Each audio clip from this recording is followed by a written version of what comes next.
제가 법률 강의로 사회나 한 적이 없어가지고요. 할 거 거진 다 했거든요. 그래서 좀 더 얘기하면 좋을 것 같다라고 생각했던 것만 좀 모아봤어요. 그래서 저번 강의 때 했던 것처럼 이어서 되게 작은 진짜 생활 속 법률 이야기랑 기본적인 분쟁 예방과 해결 방법, 그리고 유언과 상속, 돈 빌려줄 때 명심할 사항, 이렇게 해서 정리를 해봤습니다. 이제 뭐 저번 시간 이어가지고 간단한 분쟁 사항이에요. 이제 임대차 계약 체결하면은 임대인하고 임차인 사이에서 분쟁이 많이 발생하잖아요. 뭐 임차인들은 당연히 임대인한테 이것도 설치해달라 저것도 설치해달라 요구할 수 있고, 임대인 입장에서는 현 상태 그대로 임차했으니까 나머지는 너가 알아서 해라 이렇게 얘기할 수가 있어요. 지금 법에 보면은 임대인이 그 계약 존속 중에 사용수익에 필요한 상태를 유지하게 할 의무를 부담한다 라고 되어 있어서 이제 사용수익의 범위가 어디까지인지가 이제 실생활에서 문제가 될 수 있는데요. 예를 들면은 현관에 도어록이나 방범창 설치 이 부분을 임대인이 해야 될까요? 아니면 임차인이 해야 될까요? 임대인이요? 근데 보통 이제 임대차 계약 할 때 도어록 없는 집 가면은 임대인이 그냥 열쇠만 주고 말잖아요. 근데 그게 일반적인데 이게 실제로 재판까지 갔던 사안이 있었어요. 이 임차 건물은 대로변 3층 건물의 반지하였고 담장이 낮고 별도의 대문도 없고 방범창이 설치되어 있지 않았던 건물이에요. 그래서 이제 애 엄마가 애기 둘이랑 같이 살고 있었는데 지나가는 사람들이 왔다 갔다 하면서 안에 내부도 다 볼 수 있었고 또 여자들끼리만 사는 것처럼 보이니까 한번 도둑이 들어서 한 200만 원 정도 그 물건들을 훔쳐갔어요. 그래서 임차인이 이 부분을 임대인한테 얘기해서 임대인이 방범창을 한번 설치를 해줬거든요. 근데도 이제 2차적으로 우선은 설치를 해주고 그 다음에 이제 임차인이 여기 도둑 들어서 못 살겠다 나가겠다 이렇게 얘기를 했는데 임대인이 그 다른 임차인 구할 때까지는 계속 살아야 된다 이런 식으로 요구를 한 거예요. 그래서 어쩔 수 없이 계속 살던 와중에 도둑이 또 한 번 들은 거죠. 그래서 이 부분에 대해서 그 사용수익에 필요한 상태를 유지해주지 않았다, 그 안전하게 해줘야 되는데 안전하게 해주지 않았다는 이유로 위자료 청구를 했던 사건이고, 그 1심하고 2심에서는 그 위자료 임대인이 줘야 된다 이렇게 결정이 나왔었어요. 그런데 이게 대법원에 가서 판단이 바뀌었었는데 사용수익에 필요한 상태를 유지하게 해주는 거에 안전까지 확보해줄 의무는 없다. 그래서 이제 도어록이나 방범창은 임차인이 필요하면 본인이 설치를 해야 된다 이렇게 판결이 났던 거고, 아마 그랬을 것 같아요. 임차인이 처음에 이런 위험한 상태인 걸 모르고 계약을 했으면은 임대인의 책임이 있었겠지만 계약할 당시에 반지하고 담장이 낮고 대문 없다 이런 거 다 알고 계약을 한 거잖아요. 그리고 월세 같은 것도 그런 반지하고 위험한 상황을 감안해서 좀 적게 책정이 되는 게 일반적이기 때문에 임대인에게 책임을 물을 수 없다라고 나왔던 사례입니다. 그렇다면 이제 보일러의 설치나 수리, 이건 임대인이에요? 그래서 임차인. 임대인 아니에요? 이제 이게 주거 환경이 많이 좋아져서 요새 보일러 없는 곳은 없고 사용수익이 당연히 필요한 부분이라고 해서 임대인 부담이다 이렇게 판례는 보고 있고요. 근데 다만 제가 했던 사안 중에 방이 한 4개 정도 있고 거실이 있는 집이었는데, 거실이 그 옛날 건물이어가지고 마룻바닥이었거든요. 그래서 거실만 보일러가 없었어요. 방에는 보일러가 다 있고. 근데 그래서 이제 임차인이 거실에서 너무 추워서 생활할 수가 없다, 그래서 소송을 했던 적이 있었는데, 이제 법원에서는 거실에만 없는 거 가지고는 뭐 사용하는데 무리가 없다 이렇게 봤던 적이 있어서 사람마다 다르겠지만 뭐 기본적으로 보일러가 없으면 겨울에 살 수가 없고 뭐 따뜻한 물도 안 나오니까 이 부분 임대인한테 청구를 하실 수가 있어요. 그런데 어쨌든 임차인 입장에서는 임대인이 안 해준다고 하면 속수무책으로 당할 수밖에 없잖아요. 그래서 계약 체결 당시에 그 비용 분담에 대한 합의를 미리 하시는 게 좋아요. 근데 물론 그 법리적으로는 임대인의 동의를 얻어서 설치를 했으면 도어록이든 방범창이든 보일러든 나중에 비용 상환 청구할 수가 있거든요. 그래서 뭐 이제 법적으로는 이제 나한테 임대인이 구매해서 가라 이렇게 청구는 할 수 있는데 뭐 임대인이 속수무책인 경우라면 이런 것도 좀 힘들긴 하겠죠. 근데 우선은 나중에를 위해서 그러면 내가 도어록 설치해도 되겠냐 이렇게 임대인한테 동의를 얻고 설치를 하시면은 나중에 계약 끝날 때 조금이라도 받아가실 수 있으니까 동의 얻고 설치하시면 네, 좋을 것 같습니다. 그래서 이게 뭐 아까 제가 말씀해드린 판례 내용인데요. 사용수익하게 임대인의 의무는 이제 사용수익만 하게 해주면 되고 뭐 임차인의 안전을 배려해야 된다거나 도난을 방지해 주어야 한다는 등의 보호 의무까지는 부담한다고 볼 수 없다. 이게 판례 태도였어요. 그래서 뭐 경비 같은 의무가 임대인의 당연한 의무는 아니라는 거죠.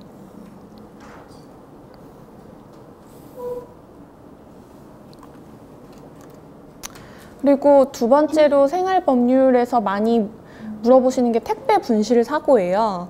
이거는 인터넷에서도 질문이 되게 많은데 정확한 대답을 해주는 곳이 거의 없어요. 근데 이게 이제 정확한 대답을 해줄 수밖에 없는 이유가 이제 뒤에 있는데 뭐 예를 들면 이런 거겠죠. 아파트에 사는 뭐 정욱이가 인터넷으로 물건을 구매해서 택배기사가 왔는데 보통 택배기사가 뭐 우리 퇴근한 이후에 오는 게 아니잖아요. 그래서 이제 택배기사가 부재 중이면 어떡하냐 이래서 당연히 뭐 경비실에 맡겨달라고 한 거죠. 그런데 나중에 보니까 택배가 분실됐다. 이 경우에 누구한테 책임을 물어야 되는지 이게 문제가 되겠죠. 뭐 택배회사 책임인지 뭐 아파트 경비실의 책임인지. 그런데 우리가 뭐 흔하게 생각할 수 있는 게 경비실한테 책임을 물을 수가 없다더라 뭐 이런 얘기도 많이 하잖아요. 그래서 이제 택배회사나 경비실에 책임을 물을 수 있을까가 문제가 되는데 우선은 택배 회사 입장에서 보면은 당연히 배송지인 집으로 배송을 해줘야 되는 게 맞잖아요. 그래서 만약에 부재 중이라는 이유로 택배기사들 많이 이렇게 하시는데 뭐 장독대에 두었다든지 뭐 화분 뒤에 놨으니까 찾아가시라든지 이런 식으로 문자 하나만 남겨두고 가는 경우가 있어요. 근데 그렇게 했는데 분실이 됐으면은 당연히 택배회사 책임이다. 택배기사한테 책임을 물을 수 있고요. 만약에 이제 정욱이가 전화해서 그러면 경비실에 좀 맡겨주시겠어요? 해서 그 택배기사가 경비실에 맡겼다. 이러면 택배기사는 고객이 원하는 대로 해줬기 때문에 책임이 없어요. 그래서 이제 경비실에 관리소를 책임으로 소홀이 된 거면은 아파트 관리소에 물건 가격을 청구하는 것이 가능하겠죠. 그런데 얼핏 이제 뭐 생각하더라도 아파트 관리소에서 택배를 맡아줄 의무가 없는데 청구할 수가 있느냐 이런 좀 의문이 생길 것 같아요. 보통 이제 편의점 같은 경우도 호의로 고객들 위해서 그냥 받아주는 경우가 있는데 아무리 호의로 물건을 받아준 경우라고 하더라도요. 본인이 받았으면 그때부터 책임이 발생하는 거거든요. 편의점이든 경비실이든 마찬가지로. 그래서 자기가 물건을 받아주겠다고 하고 받은 다음에 신경도 안 쓰고 뭐 누가 가지고 갔는지 뭐 물건이 어디 있는지 이런 거 전혀 신경도 안 쓰는 경우면은 당연히 책임을 물을 수 있는데 어쨌든 의무가 아니기 때문에 책임이 제한될 수 있는 거예요. 그래서 뭐 최근에 경비실에 택배 받는 것을 의무화시키도록 하겠다 이런 법안이 나왔다가 요새 경비원들의 뭐 처우나 이런 거에 대한 게 사회적인 이슈가 되고 있어서 택배 받는 것까지 의무로 할 경우에는 경비원들의 삶이 너무 힘들어진다. 이래서 그 입법까지는 되지 않은 걸로 알아요. 어쨌든 뭐 호의로라도 받아줬으면 책임이 생기기 때문에 그 경비원을 과실로 물건이 분실됐다 하면은 책임 제한이 가능하겠죠. 그리고 뭐 두 번째로 명품이나 고가 물품 고지하지 않는 경우도 당연히 책임 제한이 돼요. 이거는 보통 택배 회사 책임 물을 때 많이 생기는데, 뭐 택배 회사에서 3,500원, 5,000원 이 정도 받고 택배 운송을 해주는데 나중에 분실되고 나서 보니까 100만 원이 넘는 옷가지였다, 뭐 명품이었다라고 하면은 당연히 택배 회사 쪽에서도 명품인 거 알았으면은 3,500원보다 더 큰 금액을 청구했을 텐데 그냥 옷가지라고 하니까 받아준 거잖아요. 그러니까 당연히 명품 등 고가 물품 고지하지 않는 경우에는 책임이 제한된다, 이렇게 보시면 되겠습니다. 그러면 명품 같은 거를 만약 구매를 할 때 그러면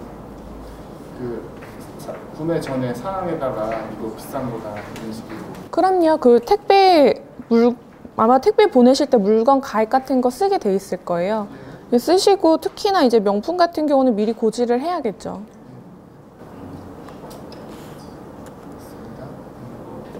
그리고 이제 층간소음도 문제 많이 있죠.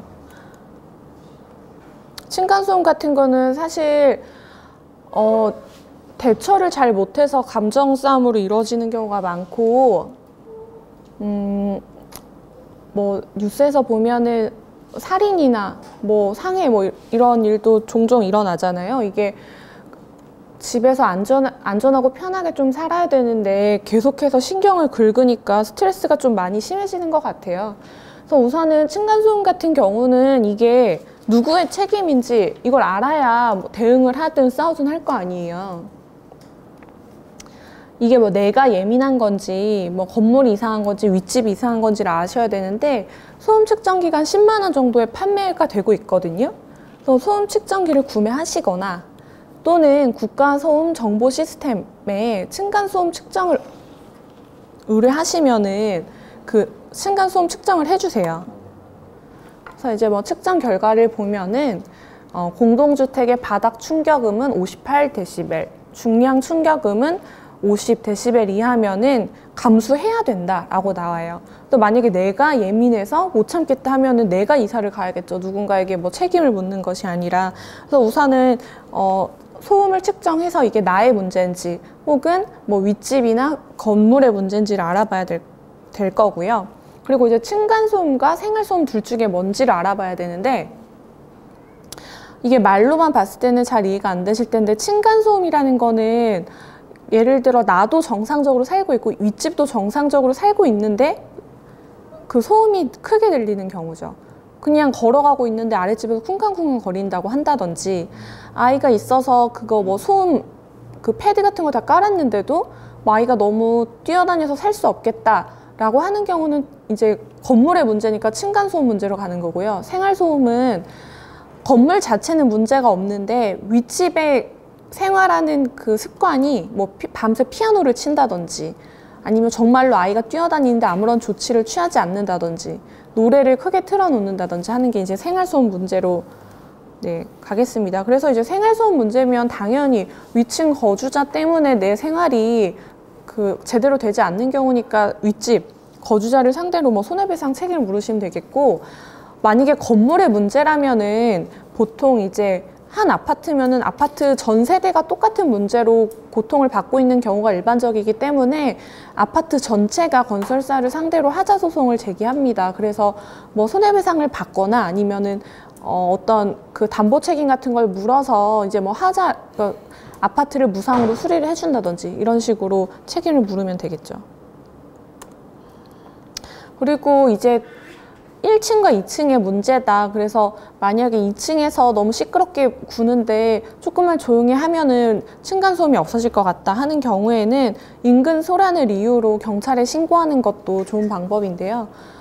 경범죄 처벌법에서 뛰어놀거나 쿵쿵대는 발걸음 소리도 인근 소란에 포함된다고 봐서 뭐 3만 원 내에 범칙금 부과하고 있어요. 그래서 이거는 뭐 금액은 얼마 안 되지만 뭐 상식적인 사람이라면 경찰이 출동해서 이거는 인근 소란에 해당하니까 주의를 기울여라 라고 하는 경우 대부분 뭐 그 정도에서도 해결이 되는 경우가 있기 때문에 뭐 이 정도로 이제 뭐 층간소음을 해결하시면 되겠습니다. 저 인근 소란 같은 경우는 만약 뭐 오늘 이렇게 범칙금이 부과가 됐어요. 근데 뭐 일주일 후에 또 그러면 또 부과. 네네, 또 부과할 수 있어요. 그래서 좀 말이 통하는 주민이라면 이 정도로는 충분히 해결이 돼요.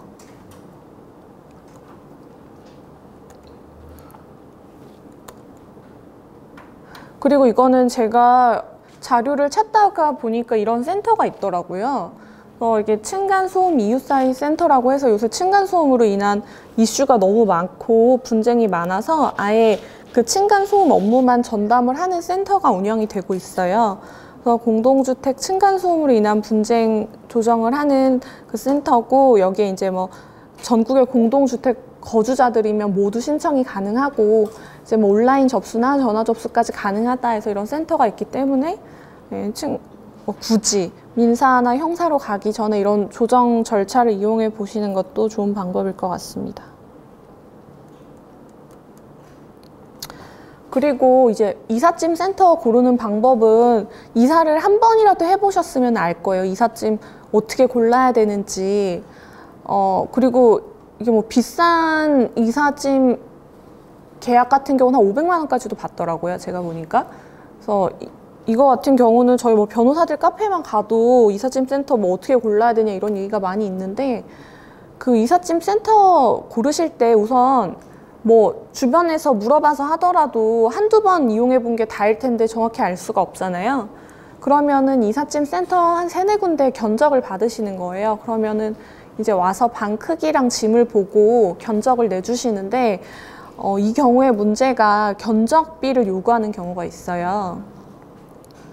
그런데 이제 이사화물 표준 약관에 의하면은 그 의뢰인이 견적비를 낼 의무가 없어요. 그래서 처음에 전화해서 견적 내주세요 라고 말씀하셨는데, 여기는 견적비를 받는다 이렇게 명백히 고지한 경우가 아니면은 견적비를 내실 필요가 없고, 요새 뭐 그런데 많이 없어지긴 했지만 좀 위압적으로 견적비를 내라 이렇게 이야기를 해도 의무가 없으니까 내지 않으시고 마음 편하게 견적을 받아보시면 돼요. 그래서 3-4군데 견적을 받고 가장 합리적인 곳으로 이제 선택을 하신 이후에 계약서를 작성하셔야 되는데요.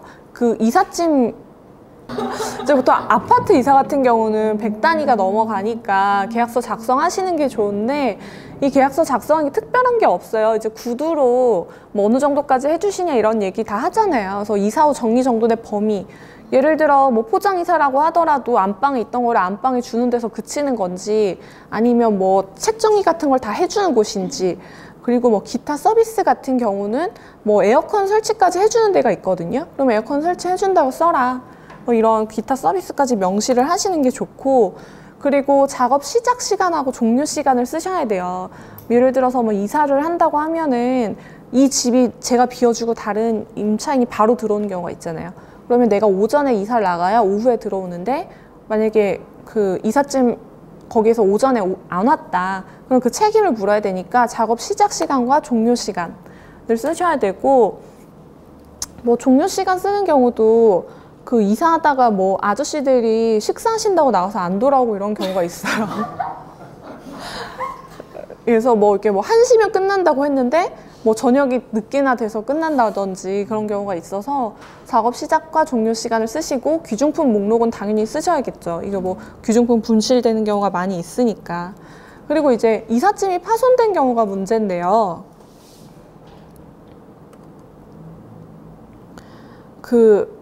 그리고 이 정리정돈의 범위를 왜 제가 써야 되는지 느꼈냐면, 일회용 포장이라는 게 있어요. 일회용 포장 이사라고 해서 보통 그 이삿짐 센터에서 그 이삿짐 나르는 박스 같은 걸 계속 재활용해서 쓰거든요. 그런데 일회용 이사는 그러니까 다른 데 썼던 거 더럽다, 나만 쓰는 걸로 해줬으면 좋겠다라고 하면은 일회용 이사라고 해서 일반 이사의 2배를 받고 그 이사 전과 후의 상태가 똑같이 해주겠다 해서 프리미엄 서비스로 제공을 하는 건데, 실제로 그걸 했는데 일반 포장 이사랑 다를 바 없는 수준만 이제 정리를 해주고 가는 경우가 있어요. 그래서 그런 경우에 2배의 돈을 냈는데 이 정도밖에 안 해줬다, 이런 책임을 묻기 위해서는 계약서에 그런 명시를 하셔야 됩니다. 그리고 이제 이삿짐이 파손된 경우가 가장 문제인데요. 우선 이사하는 도중에 그 파손이나 분실 사실을 확인이 된 경우라면은 당연히 사진을 찍어 두셔야 되고요. 직원한테 사실 확인서를 받아야 돼요. 거기서 일하는 직원한테 사실 확인서를 받아야 나중에 회사한테 책임을 물을 수가 있는데, 뭐 사실 확인서 받을 때 이거 제가 떨어뜨려서 파손됐습니다 이렇게 해달라고 하면 아무도 안 해줄 거 아니에요. 그렇게까지 할 필요 없고 그냥 뭐 이사하는 도중에 파손이 된 것을 확인합니다. 뭐 이 정도만 받으셔도 나중에 그 회사한테서 책임을 물으실 때는 큰 무리가 없어요. 그리고 그 이사하는 당일에는 너무 정신이 없어서 30일 뭐 확인을 못했다 하면은 30일 이내라도 반드시 이삿짐 센터에 신고를 하셔야 배상을 받으실 수가 있습니다. 이게 기본적으로 파손이나 분실은 고객이 입증을 해야 되기 때문에 사진 촬영이나 사실 확인서 그리고 그 30일 이내 신고란 요건을 다 지키셔야 배상을 받으실 수가 있어요. 그리고 뭐 이렇게 흔하지는 않겠지만 이사 업체가 계약 파기하는 경우가 있거든요. 뭐 보통 이제 이사하는 경우에는 그 집주인하고 스케줄도 맞춰 놓는 경우가 일반적이고, 그리고 다른 임차인이 들어와야 되는 경우가 있을 수 있고, 또 이제 뭐 이삿날에 휴가 같은 것도 쓰시는 경우가 일반적인데, 그런데도 이제 이사업체가 계약을 파기했다 하면은 이제 계약의 뭐 금액이랑 뭐 파기한 날짜 같은 걸 다 따져가지고 계약금의 2배에서 10배 정도 배상 받으실 수가 있고요. 연착하면 배상금이 있어요. 그래서 그 아까 제가 작업 시작이랑 종료 시간 같은 거 다 기재를 해두셔야 된다고 했는데, 만약에 그걸 반해서 연착했다 하면은 연착 시간 수 계약금의 반 금액으로 해서 배상을 모두 받으실 수가 있습니다. 그리고 뭐 어쨌든 이삿짐 센터 고르실 때는 견적 받는 게 가장 중요한데, 견적 받을 때부터 돈을 받는다고 하거나 뭐 견적 내줄 수 없다 하는 곳은 아예 처음부터 선택을 안 하시면 좋겠죠. 보통 사전에 하는 행동을 보면은 사후 대처가 어떤지도 대충 감을 잡으실 수가 있어요. 그래서 그런 것들을 보기 위해서라도 견적부터 받아보시는 게 좋겠습니다. 그리고 이제 고객이 취소하는 경우도 있잖아요. 그 처음에 계약금을 내면은 그 이사 업체에서 그 날짜를 비워두기 때문에 고객이 하루 전에 취소했다. 그럼 당연히 계약금 몰치되고요. 당일 취소하는 경우는 계약금 몰치뿐만 아니라 2배를 배상하셔야 된다.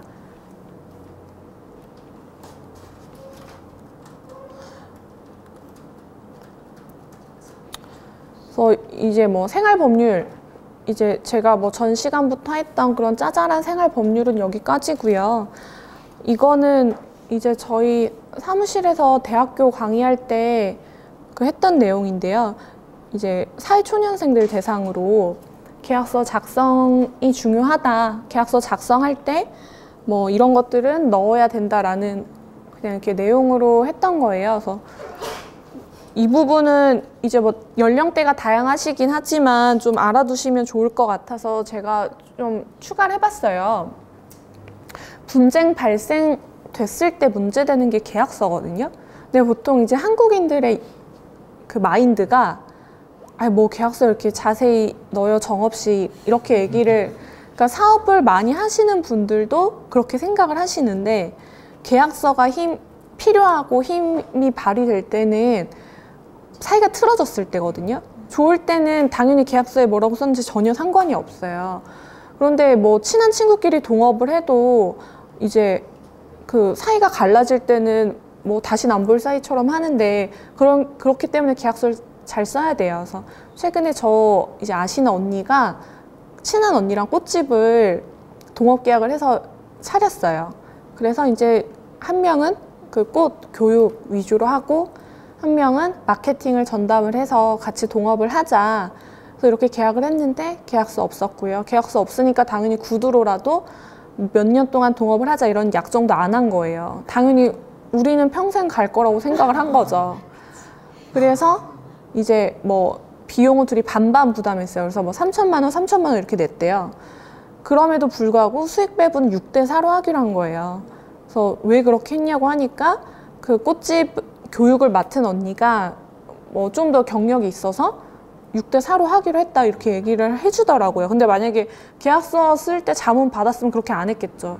5대 5로 했을 텐데 어쨌든 뭐 출자는 5대 5로 해놓고 뭐 말이 거창해서 출자죠. 어쨌든 뭐 인테리어 대금 같은 거였는데, 그래서 6대 4로 이제 수익 배분을 하고 꽃집을 연 거예요. 그런데 그 꽃 만든 언니는 이 언니 마케팅 하는 게 영 석연치 않고 이 언니는 뭐 같이 하자고 나왔는데 돈도 안 되는 거죠. 그래서 끝내고 싶은데 끝내려니까 앞이 막막하겠죠.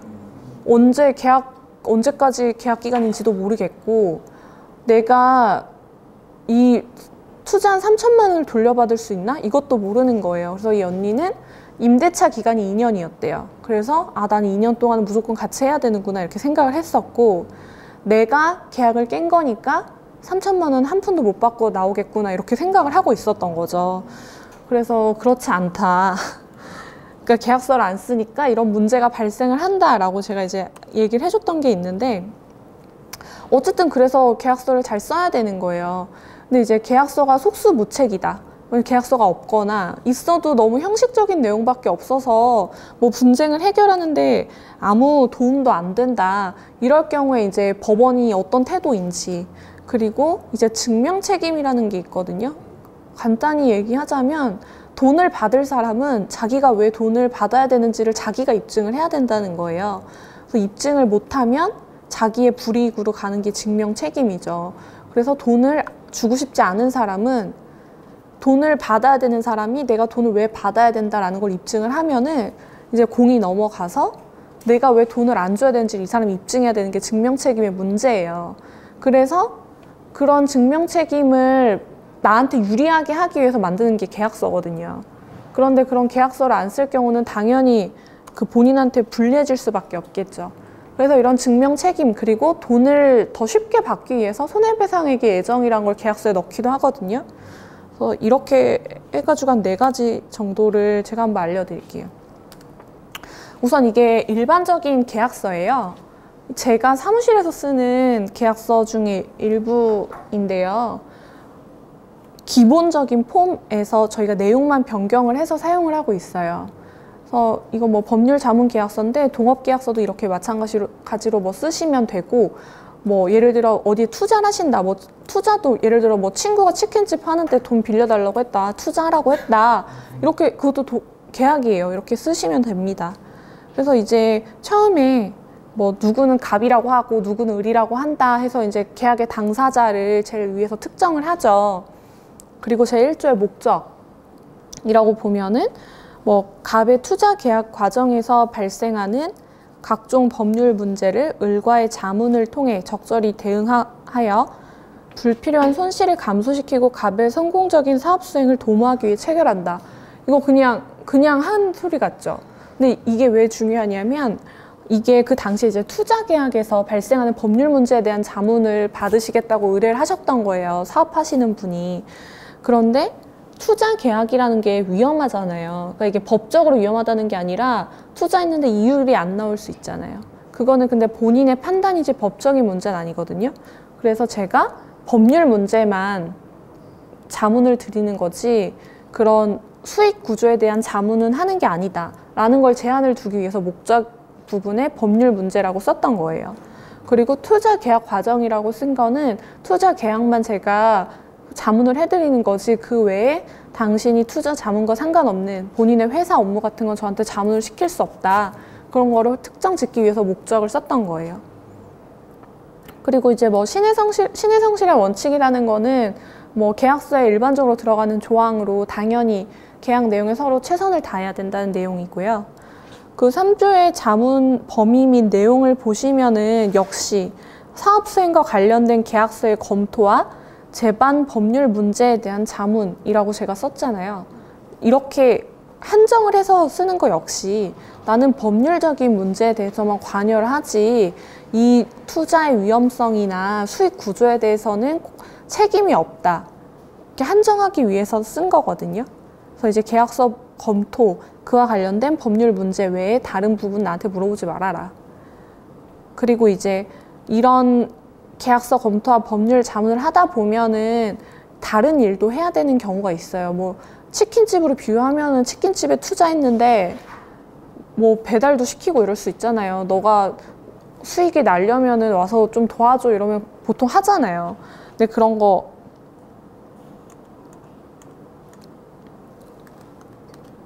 그런 거 안 하겠다. 그리고 이제 밑에 보시면은 제가 구치소 접견 등의 업무를 수행해야 되는 경우가 있었어요. 뭐 예를 들어 대표가 구치소에 구속이 됐다 이러면 만나러 가야 되잖아요. 그럼 제가 출장을 가야겠죠. 그러면 그런 출장에 대한 보수는 별도로 받겠다 해서 이제 제가 방어적으로 계약서를 작성한 거죠. 그리고 이제 뭐 보수의 지급이라고 하면은 보수는 매월 얼마다. 그리고 부가가치세가 별도인지 포함인지를 반드시 쓰셔야 돼요. 이것도 분쟁이 많이 발생하기 때문에. 그리고 이제 뭐 통상적인 자문 범위 초과하는 경우는 당사자 간의 합의로 보수 별도로 받는다. 그래서 명확히 해놓고 이 항 보시면은 자문료를 언제 받고 그리고 계좌까지 기재를 하셔서 이 계좌로 받는다라고 하셔야 나중에 돈을 줬다 안 줬다 뭐 현금으로 줬다 이렇게 주장할 경우는 현금으로 줬다고 하는 사람이 입증을 해야겠죠. 계약서에는 계좌로 받는 걸로 돼 있으니까. 그래서 이런 것들 역시 이제 본인이 나중에 처할 수 있는 위험 상황을 다 대비해서 쓰신다고 생각을 하시면 돼요. 이제 계약 기간을 보면 자동 연장이 되는 걸로 되어 있어요. 근데 자동 연장이 되면은 돈을 받을 사람한테 유리할까요? 줄 사람한테 유리할까요? 받을 사람. 그렇죠. 왜냐하면 주는 사람은 자기가 이 사람한테 줄지 말지를 정할 수가 있잖아요. 근데 자동 연장 계약 규정이 있으면은 받는 사람은 계속 받을 수가 있는 거예요. 계약에 근거해서. 그래서 이 계약서에서는 제가 돈을 받는 사람이었잖아요. 그래서 저한테 더 유리하려고 자동 연장 규정을 넣은 거예요. 근데 만약에 제가 돈을 주는 사람이라면 자동 연장 규정을 안 뒀겠죠. 그냥 계속 내가 계속 돈 줄게 계약하자 제가 얘기하면 되니까. 그리고 이제 비밀 유지 의무 같은 거는 아무래도 뭐 투자든 계약이든 어떤 계약 관계가 성립이 되면은 다른 사람들한테 오픈하기 싫은 비밀스러운 정보를 서로 공유할 수밖에 없어요. 그래서 제3자한테 누설하지 않기로 하는 비밀 유지 의무 조항 같은 걸 넣어 두셔야 나중에 아니면 예를 들어 영업 비밀이라든지 이런 것들도 나갈 수가 있잖아요. 그래서 비밀 유지 의무 조항을 두시는 게 좋고요. 그리고 뭐 자료 같은 것도 많이 받을 텐데 그런 자료도 비밀 유지해야 되고 폐기 요청할 때는 폐기해줘야 된다라고 해두셔야 나중에 뭐 기타 명예훼손이나 다른 영업비밀 침해 같은 분쟁을 막으실 수가 있어요.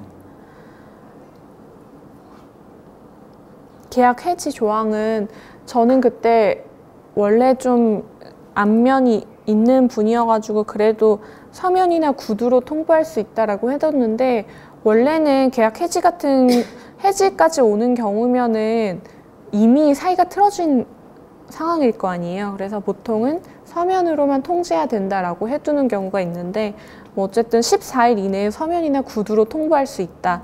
라고 해서 그 시기랑 방법을 정확히 정해 두시는 게 좋고요. 그리고 인수인계 절차에 최대한 협조를 해야 된다라고 해서 약간 의무 이행에 압박을 가하는 조항을 조금 더 추가해 두시는 게 좋습니다. 그리고 계약서를 이렇게 쓰더라도 상황에 따라서 계약의 내용이 계속 바뀔 수가 있어요. 특히 뭐 사이가 좋을 경우는 이렇게 해줘 저렇게 해줘 뭐 하면서 계약 내용이 계속 수정될 수 있잖아요. 그런데 이게 계약 내용이 수정이 됐는데 나중에 사이가 틀어지면은 구두로 했던 얘기는 다 효력이 없는 것처럼 말이 싹 바뀌잖아요. 그러니까 아예 계약서에 서면으로 수정이나 삭제할 때는 서면으로 하자. 그래서 당사자의 서면에 작성된 게 아니면은 효력이 없다라고 미리 정해 두시는 게 좋습니다. 그래서 이제 뭐 분쟁이 발생했을 때는 14일 이내에 해결되도록 노력해야 된다. 그리고 해결이 안 될 경우는 이제 뭐 서울중앙지방법원에서 재판하기로 하자 하면은 그 법원에서 재판을 받아주거든요. 계약서 이런 내용이 있으면. 그래서 이제 두 당사자가 가장 가까운 관할지의 법원을 이렇게 써두시면 좋습니다. 그리고 이 당시에 제가 특약사항으로 넣었던 것을 보시면은 진짜 제가 투자 계약에 대한 법률 자문은 좀 조심스럽거든요. 그래서 본 계약의 범위는 법률 자문에 한정되는 거고 나는 투자 계약의 위험성에 대해서는 충분히 고지를 했다. 그리고 투자 계약의 이행이나 불이행으로 인해서 그 손실이 발생했으면 나의 법률적 자문으로 발생한 것이 아니면 나한테 책임 묻지 말아라. 그래서 이렇게 특약사항 하나 넣었었고, 그리고 이제 저한테 추가적으로 이제 뭐 도와달라고 했던 업무가 있었어요. 뭐 서울보증보험증권 발행 같은 부분을 좀 도와달라고 했었는데, 이때도 제가 법률 자문에 한정해서만 저한테 책임을 물으셔라. 그 이상은 책임 없다. 그래서 특약사항에 명백히 넣었습니다. 그러니까 계약서를 쓸 때는 분쟁이 발생했을 때 어떻게 하면 내가 손해배상을 안 해줄 수 있을까? 이거를 염두에 두시고 계약서를 방어적으로 쓰시는 게 좋아요. 그래서 이제 뭐 계약서는 원본으로 하나씩 가지고 계시는 게 좋거든요. 뭐 사본하지 마시고. 그리고 계약 일자 쓰시고, 이제 마지막으로 누가 계약을 했는지를 쓰잖아요. 그러면은 이제 뭐 누구 이렇게 쓰는데, 이제 회사의 대표가 계약을 하는 경우가 좀 문제가 될 수 있어요. 저 아시는 분이 사실 뭐 개인 사업자, 뭐 주식회사 이거 구분이 잘 없는 경우가 많이 있거든요. 뭐 상장되는 뭐 큰 회사가 아니고 개인 사업자 하다가 주식회사 이번에 새로 만들었다 하면은 뭐 회사 돈이 내 돈이고 이렇게 생각을 많이 하잖아요.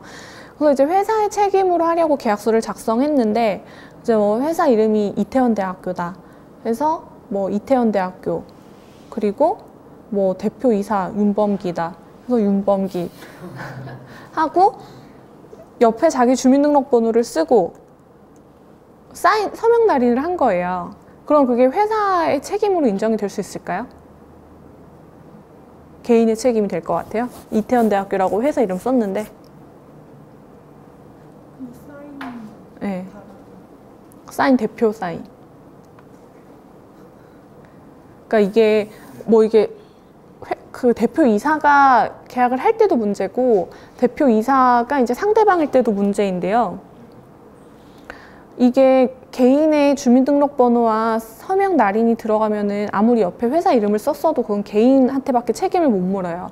회사한테 책임을 물을 수가 없거든요. 만약에 회사한테 책임을 물을 거면은 뭐 이태원대학교 쓰고 그 사람의 직책을 써야 돼요. 대표이사 윤범기 이런 식으로. 그냥 윤범기라고 쓰는 게 아니고. 그래서 대표이사라는 걸 쓰고 말씀하신 것처럼 도장도 그 회사 도장을 찍어야겠죠. 저기 대표자라고 써있는데 그 옆에 대표이사라고 자필로 써야 돼요? 뭐 자필이든 그냥 뭐 타이핑한 거는 상관없는데요. 어쨌든 대표이사라는 직책을 써야 돼요. 왜냐하면 뭐 그냥 부장이 가서 쓰면은 회사 도장 아무리 찍혔어도 그거 어떻게 회사의 책임이라고 인정을 하겠어요.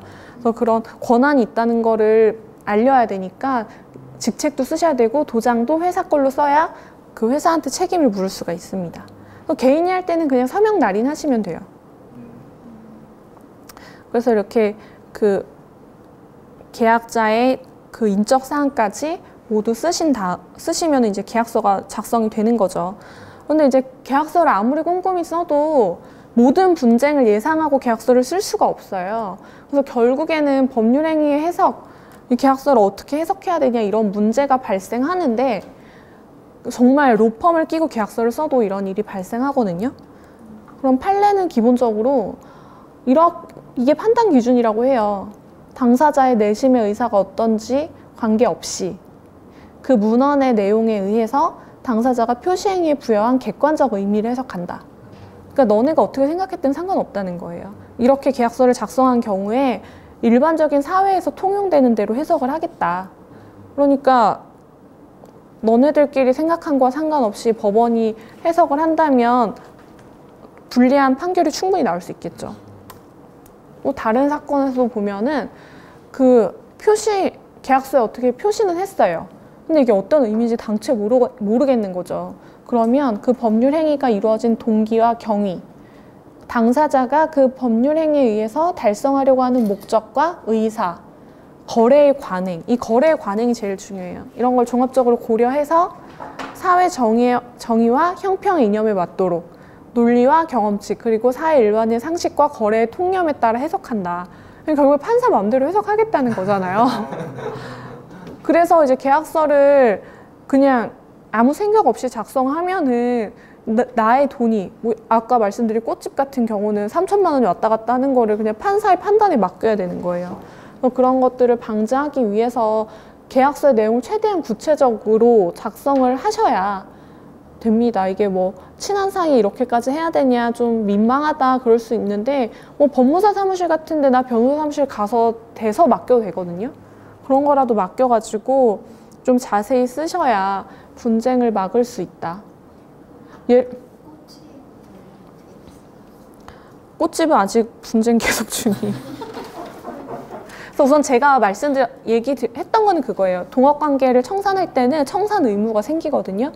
근데 이제 계약 기간을 정하지 않았다는 거는 그 언니한테도 불리한 거고 당신한테도 불리한 거다. 뭐 유리할 수도 있고. 그래서 일방이 그만두겠다고 얘기했으면 청산해야 됐다. 돈을 아예 안 주는 거는 말도 안 되고 이제 돈을 받아야 되는데 우선 돈을 받는 건 맞고 내가 3천만 원 투자했으니까 3천만 원 전부 달라. 이렇게 우선 요구를 하시라고 말씀을 드렸어요. 이제 요구해서 안 되면은 법원 가서 청산 절차 갈 텐데 청산 절차 가면은 그 꽃집에 실제 시세가 얼마인지 감정 같은 걸 하거든요. 근데 감정하면은 뭐 탈세하고 이런 거 다 나올 수도 있잖아요. 그래서 일반적으로는 거기까지 가면은 알아서 조정이 돼요. 그래서 당연히 그러니까 처음부터 포기하고 들어가는 거랑 당당히 자기 권리 요구하는 경우는 협상의 위치가 달라지거든요.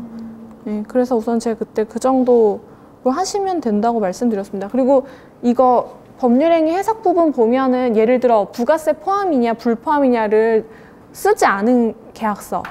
근데 예를 들어 금액이 3,300만 원이에요.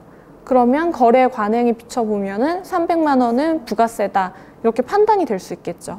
그래서 당사자들 내심의 의사가 뭐였는지 상관없이 거래의 관행을 보면은 3,300이란 금액은 부가세 포함된 걸로 볼 수 있다. 이렇게 판단이 나올 수가 있을 거예요.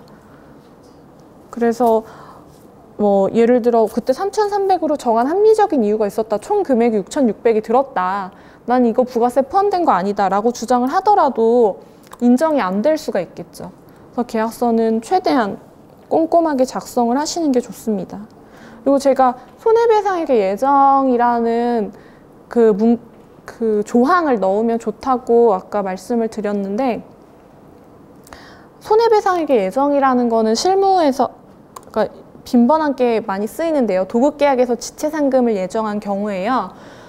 보통 이제 도급계약이라고 하면은 인테리어 계약 같은 건데요. 인테리어 계약을 예를 들어 7월 말까지 해주기로 했는데 7월 말까지 안 되면 하루에 뭐 1000분의 1씩 뭐 금액을 깎아서 지급한다라는 조항 같은 게 많이 들어가잖아요. 일반적으로. 그런 경우도 손해배상액의 예정이라고 할 수 있겠고요. 더 간단하게 생각을 해보자면 부동산 매매 계약에서 계약금을 내고 중도금을 냈는데 이 사람이 잔금을 안 내는 거예요. 그래서 잔금 언제까지 낼 거냐 이랬을 때 내가 언제까지 잔금 내겠다. 8월 말까지 잔금 내겠다. 제가 8월 말까지 잔금 못 내면 그 계약금이랑 중도금 모두 가져가세요. 이렇게 약정을 한 경우에 계약금과 중도금을 가져가기로 하는 약정을 손해배상액의 예정이라고 하는 거예요. 그래서 이런 손해배상액 예정을 왜 해두는 게 좋냐면 이제 이 사람이 계약 위반을 했다. 이것만 입증이 되면은 그래서 저한테 손해가 발생했고 발생한 손해 액수가 얼마예요. 이거를 입증 안 해도 돈을 받을 수가 있거든요. 그래서 그 손해배상액 예정을 해두시는 게 좋아요. 그래서 일반적인 계약으로 해두자면 예를 들어 뭐 동업계약에서 뭐 정산금을 언제까지 뭐 8월 말까지 주기로 했다. 8월 말까지 안 주는 경우는 나한테 손해배상 예정으로 300만 원 지급하기로 한다. 이러면 이 사람이 8월 말까지 지급 안 했다는 것만 입증하면 그냥 300만 원 청구할 수가 있는 거죠. 근데 이런 조항이 없을 경우라면은 이 사람이 계약 위반을 했다. 뿐만 아니라 그래서 저한테 얼만큼의 손해가 발생했습니다. 이것까지 다 입증을 해야 돈을 받을 수가 있어요. 그러니까 근데 솔직히 자기한테 손해가 생겼다는 걸 어떻게 입증해요? 내가 정신적인 피해가 얼마고 병원을 갔고 뭐 이것 때문에 다른 기회를 놓쳤다 이런 걸 입증하는 게 힘드니까 이런 손해배상 예정을 해두면은 입증 곤란을 덜 수 있고요. 그리고 이제 손해배상 얼마 해줘야 되냐 서로 분쟁이 길어질 수 있는데 그런 법률 관계를 쉽게 해결할 수 있다는 장점이 있겠죠. 그리고 일반적으로는 손해배상액 예정이 있으면 무서워서 말을 좀 잘 들어요.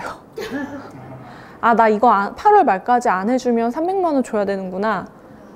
그런 생각이 들면은 당연히 하겠죠. 생돈이 나가는 거니까.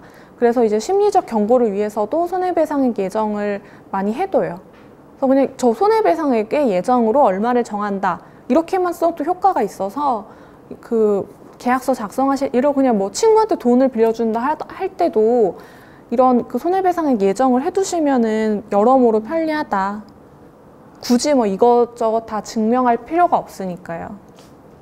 저 궁금한 게요. 이렇게 계약서의 내용이 점점 많아지면 둘 중에 하나는 불리할 수 있다라고 생각할 수 있잖아요. 네. 그래서 이렇게 안 해줄 수도 충분히 있을 것 같은데 보통 잘 해주나요? 뭐 이렇게 그 계약 체결할 때 그 경험상 보면 뭐 요구하는 대로 잘 해주고 예를 들어 계약을 하시는데 상대방이 뭐 어떤 거 덜 추가해달라고 요구를 해요. 네. 그러면은 서로 분쟁에 빠지기 싫은 건 마찬가지잖아요. 네. 안 쓰는 게 나한테 유리한 게 아니라 쓰더라도 나한테 유리하게 쓰는 게 중요하니까 보통은 저는 이런 조항을 넣고 싶은데 그쪽에서 보시고 수정할 사항 있으면 알려주세요. 이런 식으로 추가가 되는데 자기한테 딱히 뭐 불리한 게 아닌 것 같다 하면은 그래 넣으세요 이렇게 하세요. 그래서 요구하는 경우는 대부분 추가가 되고요. 그리고 대부분 이걸 추가하겠다고 하면은 자기한테 뭐가 불리한지 알아요. 수정 요구를 할 거 아니에요. 잘 모르시니까 그냥 넣어주시는 경우가 많이 있어요. 아니면 저 이렇게까지 안 한다. 아직 그런 정서가 좀 있어서 어차피 분쟁까지 갈 일 없으니까 넣으세요. 저 당연히 해드립니다. 이렇게 하는 경우가 많이 있어요. 그래서 생각보다는 계약서에 이거 넣어달라고 하면 다 넣어주시고요. 아니면 저도 넣을 테니까 그쪽도 넣고 싶은 거 있으시면 넣으세요. 이렇게 하면은 다 들어가니까 그런 거 가지고 나 이거 넣으면 계약 안 한다. 그런 경우는 거의 못 봤어요. 예. 그래서 이제 보면 제가 아까 다시 정리를 해보자면은 처음에 계약서 작성 중요하다 그랬잖아요. 그래서 이제 계약서를 작성을 잘 해야 되고 계약서가 속수무책일 때 법원의 태도는 거래 관행에 비춰서 객관적으로 해석이 되는 대로 해석을 하지 당사자들끼리 어떻게 생각했는지를 기준으로 하지 않는다. 그리고 증명 책임의 문제는 간단히 얘기하자면 돈을 받아야 되는 사람이 돈을 왜 받아야 되는지를 입증을 해야 된다. 그래서 계약서를 잘 써야 된다. 그리고 계약서를 잘 쓰기 위해서는 손해배상액의 예정 같은 거를 넣어두시면은 좀 더 쉽게 증명을 할 수 있다. 그래서 이제 뭐 계약서 이렇게 쓰면 된다고 말씀을 드렸고. 또 하나 궁금한 게요. 계약서를 아무리 썼다 그래도 제가 얼핏 듣기로는 어떤 법률 때문에 이 계약서가 무효될 수도 그때 저희 뭐 여행사처럼 일방에게 불리한 뭐 무조건 환불이 안 된다라고 하거나 그런 경우는 당연히 무효가 될 수 있겠죠. 근데 그런 건 일반인들은 잘 모르겠네요. 변호사님이 좀 더 많이 하시고 저희가 이게 불리한 건지 네. 안 불리한 건지 잘 모르니까 그쵸. 근데 뭐 이렇게 보통은 그런 것도 좀 있어요. 대등한 당사자들끼리 작성된 계약서 같은 경우는 쉽게 무효라고 보지 않고요. 여행사하고 고객 입장은 여행사가 대부분 약관처럼 그거 약관이었죠. 14일 동안 환불 불가능하다는 거는. 약관은 조금 더 무효가 잘 돼요. 왜냐하면 이게 1:1 관계에서 작성된 서류가 아니고 그냥 거대한 기업인 여행사에서 자기들끼리 임의로 정해서 보여주는 거잖아요. 우리 회사는 이렇게 돼 있으니까 참고해라. 그건 당연히 1:1 계약 관계에서 작성된 것보다는 불공정한 것을 기반해서 시작이 되겠죠. 그리고 당연히 회사한테 유리하게 되어 있을 수밖에 없으니까 약관이 조금 더 무효가 쉽게 된다고 보시면 되고요. 고객을 보호하는 입장에서. 1:1 계약 관계고 이런 식으로 계약을 했다. 그래서 여기를 보면은 이거 자문료 한번 주면은 환불 안 됩니다. 이게 딱 써 있다. 그러면 이거는 또 다르게 해석될 수 있어요. 이거 1대1 계약 관계고 서로 충분히 검토한 다음에 계약이 된 거잖아요. 갑을 관계가 아니고. 이런 경우는 그 계약의 유효성이 인정이 될 수 있겠죠. 그래서 거대 회사와 고객 간의 관계랑 1대1 계약 관계는 조금 다르다고 보시면 돼요. 그러면은 사인도 괜찮은 거예요? 무조건 도장이 아닌 사인도. 이것도 제가 뒤에 말씀드릴 건데요. 오히려 인감 증명이 없으면 사인하시는 게 나아요. 자필로 쓰시고 서명 날인하시는 게 더 나아요. 왜냐면 인감 증명이면은 인감 증명서 받으시면 이 사람이 인감 도장이라고 바로 알 수 있잖아요. 근데 막 도장을 찍으면은 이 사람이 이거 제 도장 아닌데요 하면 입증할 방법이 없어요. 근데 서명 날인 하잖아요. 그러면 그거 자필 감정 받으면 나와요. 이 사람 자필이다 아니다. 그러니까 이제 막 도장을 찍을 바에는 서명 날인 하시는 게 훨씬 본인한테 유리한 거죠. 그래서 이제 이렇게 계약서 작성할 때 이 정도까지 유의하시면 된다고 얘기 드렸는데 결국에 분쟁이 끝나지 않았다. 지금 뭐 꽃집 같은 경우 이제 소송을 갈 수도 있잖아요. 그러면 이제 저번에도 간단히 말씀을 드렸던 것 같은데 민사소송 절차가 미드의 영향인지 잘못 아시는 분들이 너무 많아요. 그래서 미국이랑 저희 나라랑 법이 많이 달라요. 그래서 우선은 소장을 제출을 하시면은 법원에서 확인하고 상대방한테 보내줘요. 그런데 보통 걱정하시는 게 나 이 사람 이름이랑 휴대폰 번호밖에 모른다. 집 주소를 어떻게 아냐. 혹은 뭐 이사 갔을 수도 있고 아니면 뭐 어디 뭐 용산 사는 것만 알지 몇 동 몇 호까지 모르는 경우가 많이 있잖아요. 그래서 이제 이렇게 주소 보정에 문제가 생기는데 휴대폰 번호만 아는 경우면 통신사, SK, LG, KT에 사실조회를 보내면은 통신사에서 주소나 주민등록번호를 보내주고요. 계약서를 작성한 경우면 계약서에 주민등록번호가 있잖아요. 그러면 법원에서 보정서 주소 보정해라 해서 보정서를 주면은 주민센터 가면 그 초본을 떼줘요. 그래서 그거를 보고 그 보정이 가능합니다. 그래서 최소한 그 인적사항을 주민등록번호까지 알아두시는 게 좋은데 그게 힘들다고 하면은 휴대폰 번호만 알아도 보정은 다 가능하다. 상대방이 받으면은 답변서를 30일 이내에 내고 재판 길이 잡혀요. 근데 상식적으로 송달되는데 1, 2주 걸릴 거고 상대방이 답변서 내는 게 한 달이면은 재판이 한 2~3달 뒤에 잡히겠죠. 그래서 민사소송은 기본이 뭐 한 6개월에서 1년 정도 걸린다고 보시면 돼요. 그래서 우선 그래서 이제 소장을 제가 접수를 해야 된다고 했는데 이것도 이제 저희가 썼던 소장이에요. 보면은 간단하게 원고와 피고의 인적사항을 쓰죠. 이름 쓰고 주소 쓰고. 예전에는 주민등록번호까지 쓰도록 되어 있었는데 이게 개인정보 이슈가 요새 커져가지고 법원에서도 주민등록번호를 가지고 있는 게 부담이 되는 거예요. 그래서 주민등록번호까지는 안 써도 된다 이렇게 하고 있고 인적사항 쓴 다음에 그 밑에 뭐 출자액 반환이라고 나와 있는데 뭐 빌린 돈이라고 하면 대여금 반환이라고 해서 간단하게 쓰시면 되고 청구 취지라는 거는 내가 내가 뭘 청구하고 있는 건지 장황하게 쓰지 말고 만약에 너가 돈을 2억을 받아야 되냐 그러면 지금 여기 뭐 2억 그리고 뭐 이에 대한 뭐 6%, 15%의 이자를 지급해라 뭐 이렇게 나와 있는 거죠. 이 이자는 법에서 정해진 거라 개개인마다 다른 게 아니라 다 똑같아요.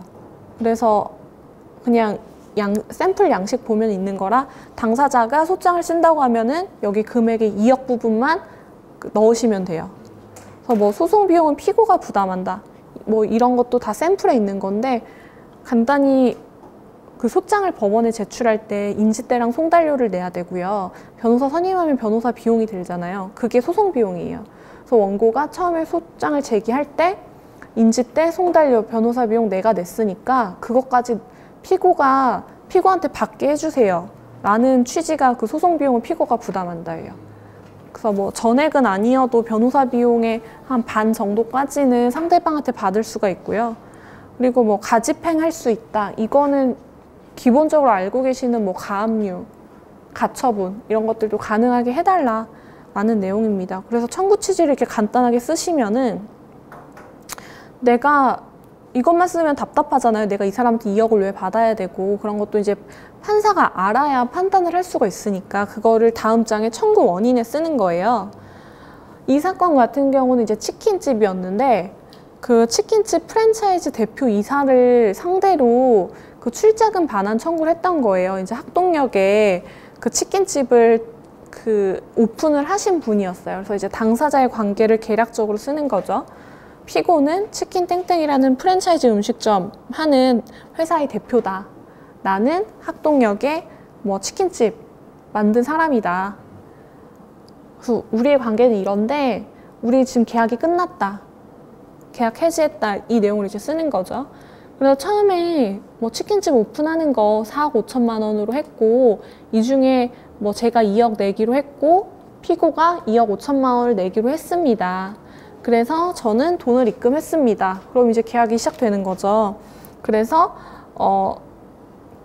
치킨집이 운영이 됐는데 이 피고 치킨집 대표이사는 이 치킨집 운영에 대한 마진도 먹고 그리고 그 치킨집에서 그 뭐 닭이라든지 부가적인 자재들을 사야 되는 경우에도 그 프랜차이즈 본사에서 사야 되니까 거기서 또 돈을 먹고 그래서 대표이사는 이중으로 이윤을 남겨 먹었습니다.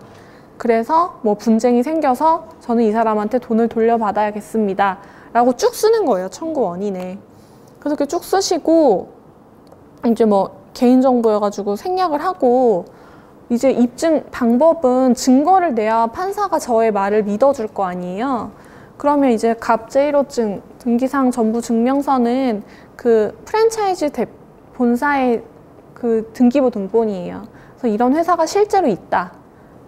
그 증명하는 등기사항 전부 증명서 내시고 계약서 썼으니까 당연히 동업계약서 내고 그리고 제가 돈을 2억 줬습니다. 이것도 입증해야 되잖아요.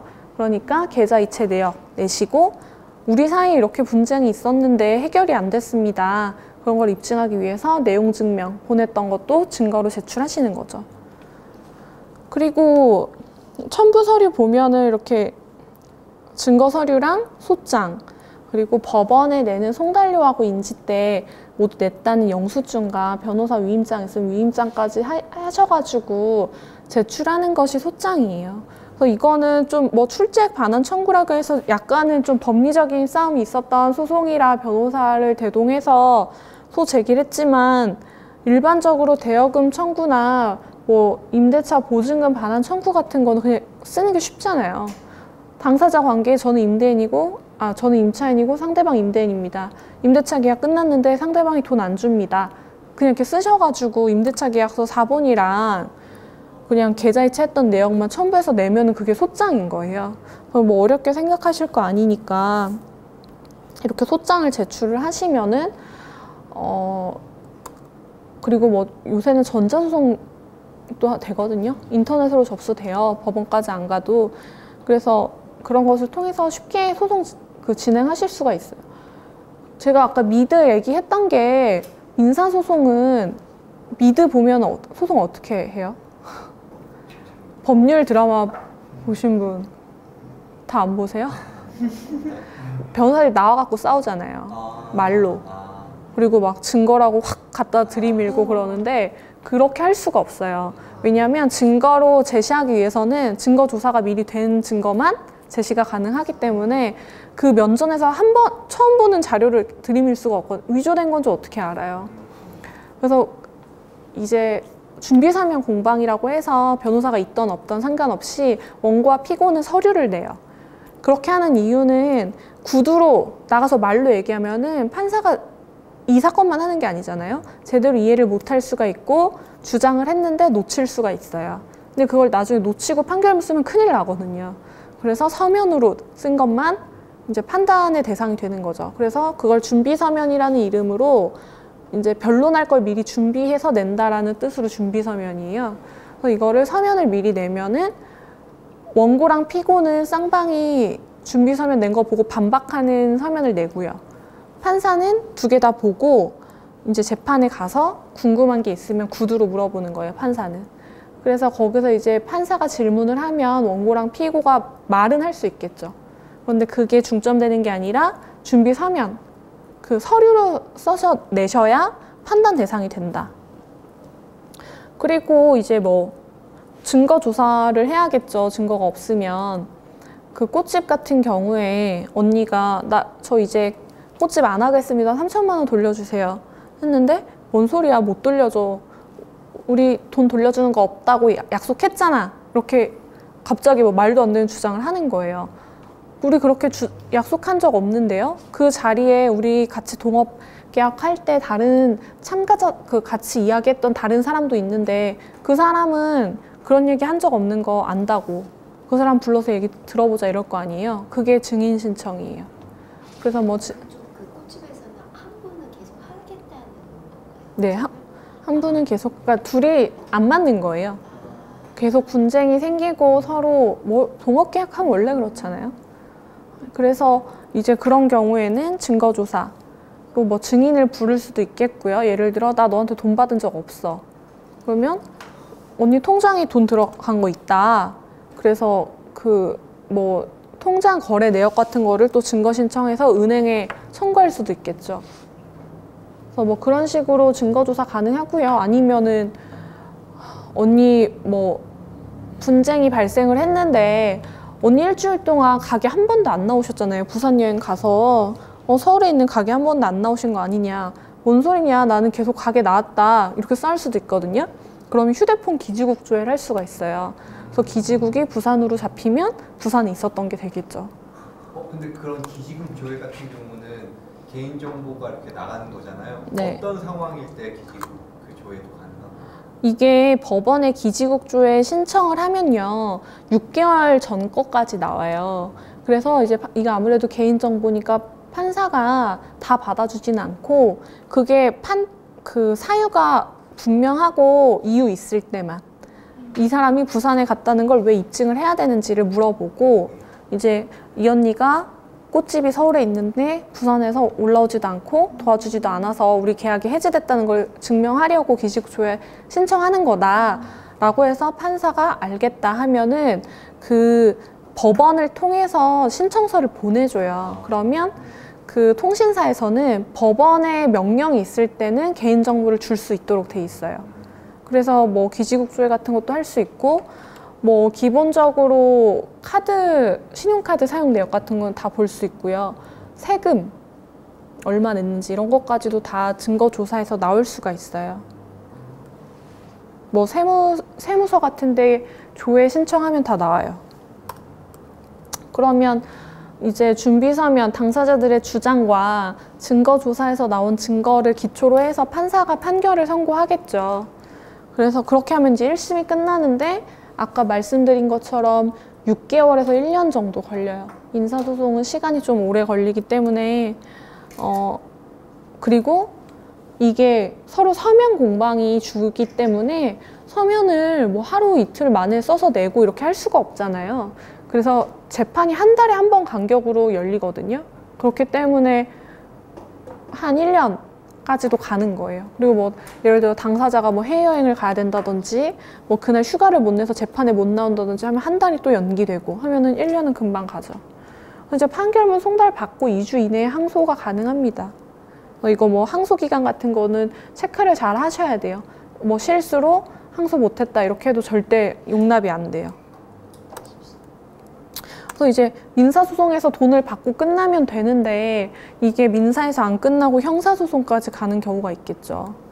이제 뭐 분쟁에서 이제 형사소송 절차도 저번에 말씀드렸지만 간략하게 설명을 드리자면 경찰서에 고소장 제출한다 그랬잖아요. 경찰서에 고소장을 제출을 하면은 이걸로 끝나는 게 아니라 경찰서에서 직접 소환을 해요, 고소인을. 그래서 그 고소인의 진술 조서, 너가 확실히 고소하려는 게 뭐냐, 똑같은 걸 계속 물어봅니다. 똑같은 걸 계속 물어본 이유는 이 사람이 거짓말하는지 진실을 말하는지를 확인하기 위해서예요. 그래서 지금 2회 정도 진술을 했죠.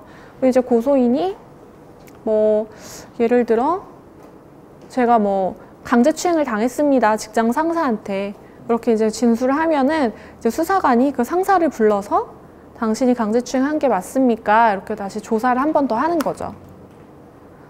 경찰에서는 초동 조사가 이 정도로 이제 사실 확인 간략하게 하면은 수사관이 이제 검찰에 사건을 무조건 넘겨야 돼요. 그래서 보통 경찰서에 신고했는데 이게 검찰로 갔다더라 하면 막연하게 이거 큰일 되는 거 아니냐 겁을 먹는 경우가 있는데 무조건 검찰에 넘겨야 돼요. 기소가 되든 불기소가 되든. 그래서 이제 경찰서에서 조사하는 기간이 원칙적으로 한 2달. 그래서 이제 검찰로 넘어가면 검찰에서 이제 3개월 정도 조사를 하는데요. 검사의 보강 조사가 있을 수 있어요. 예를 들어 강제추행 당했다고 하는데 계속 말이 좀 바뀐다 이러면 피해자 불러서 다시 한번 고소인 조사를 할 수가 있고요. 거짓말 탐지기 좀 해봐야 될 것 같다. 그럼 경찰서에 다시 내려보낼 수도 있어요. 거짓말 탐지기 해보고 다시 올려라. 이런 식으로 이제 검사가 수사를 하고 최종적으로 처분이 약식 기소, 정식 기소, 불기소로 나와요. 이거 다 많이 들어보셨죠? 어떤 뜻인지 아세요?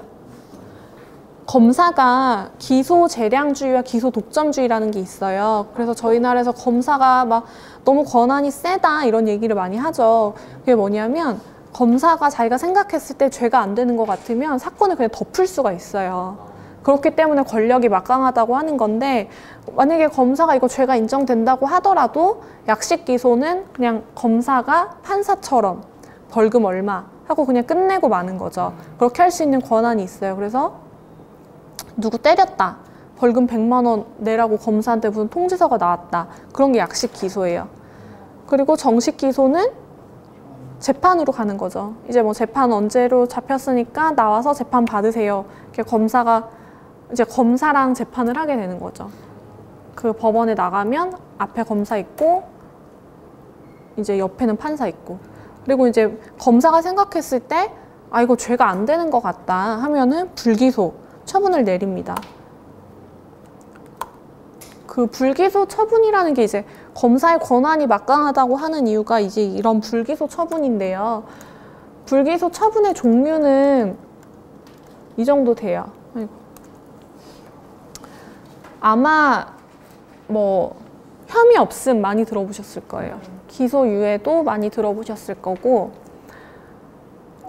기소유예는 죄는 인정되는데 내가 한번 봐줄게 이거거든요.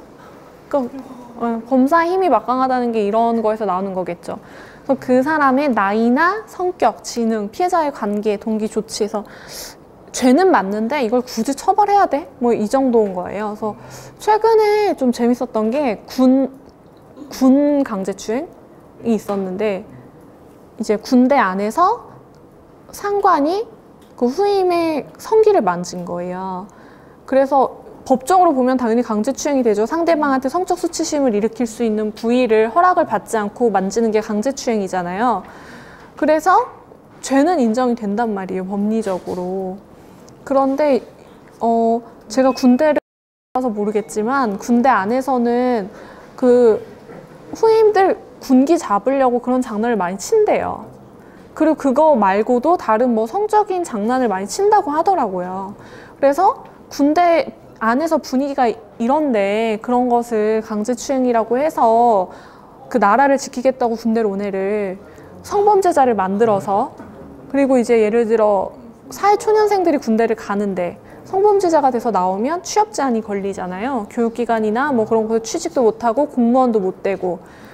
그래서 이런 아이를 과연 성범죄자로 처벌하는 것이 우리 입법 취지에 맞느냐 그런 의문을 이제 뭐 던지면서 방어를 하는 거죠. 그리고 피해자도 사과해서 사과 받았고 합의했고 처벌 원하지 않는다고 하고 그리고 뭐 사이코패스나 그런 사람이어서 이런 행동을 한 게 아니라 단순히 군대 안에서 분위기 뭐 학대를 한 것도 아니고 그래서 뭐 그런 것들을 다 주장을 해서 기소유예를 받았던 경우가 있어요. 그러니까 이런 경우가 기소유예가 나오는 거예요. 죄는 맞는데 이거를 처벌하는 게 맞나 싶은 거죠. 전 들은 것 중에 그래도 이해가 되는 부분 하나는 다른 거 잘 이해 못하겠는데 그 뭐지? 그쪽에서 처벌을 원하지 않는다 피해자가 그거는 뭐 그렇게 이해될 수도 있는 것 같거든요. 근데 만약 처벌을 강력하게 원했을 때도 기소유예가 많이 되나요? 처벌을 원하는 경우는 거의 기소유예 안 나와요. 네. 그러니까 당연히 합의가, 그래서 형사사건은 합의가 제일 중요해요. 그러니까 이게 검찰의 기본적인 입장이 뭐냐면요. 우리나라는 개인이 사인의 보복이 허용이 안 되잖아요. 그래서 내가 맞았다고 저 사람 때릴 수 있는 게 아니잖아요. 그래서 그거를 국가기관이 대신 복수를 해준다. 뭐 이런 취지가 있어요. 그래서 피해자가 강력하게 처벌을 원하는데도 수사기관에서 임의로 아 이거 처벌할 필요 없을 것 같아 해서 기소유예를 하는 거는 좀 힘들어요. 그래서 이제 우선은 뭐가 됐든 무조건 합의하고 사과를 하는 게 가장 중요합니다. 그래서 뭐 어쨌든 아니면은 뭐 폭행 같은 뭐 상해인데 굉장히 경미하다. 굳이 뭐 처벌할 필요 있겠냐. 그리고 뭐 초범이고 이렇게 뭐 평소에 사회에 무리를 끼치는 사람이 아니다. 그런 경우는 기소유예가 받을 수 있겠죠. 근데 기소유예는 초범만 나오는 경우가 많고요. 전과가 있으면 나올 수가 없어요. 거의. 인천 초등생 살인범 그 여고생으로 나올 수도 있겠네요. 기소유예로요? 아니요, 저 죄가 안 되는 범죄 불성.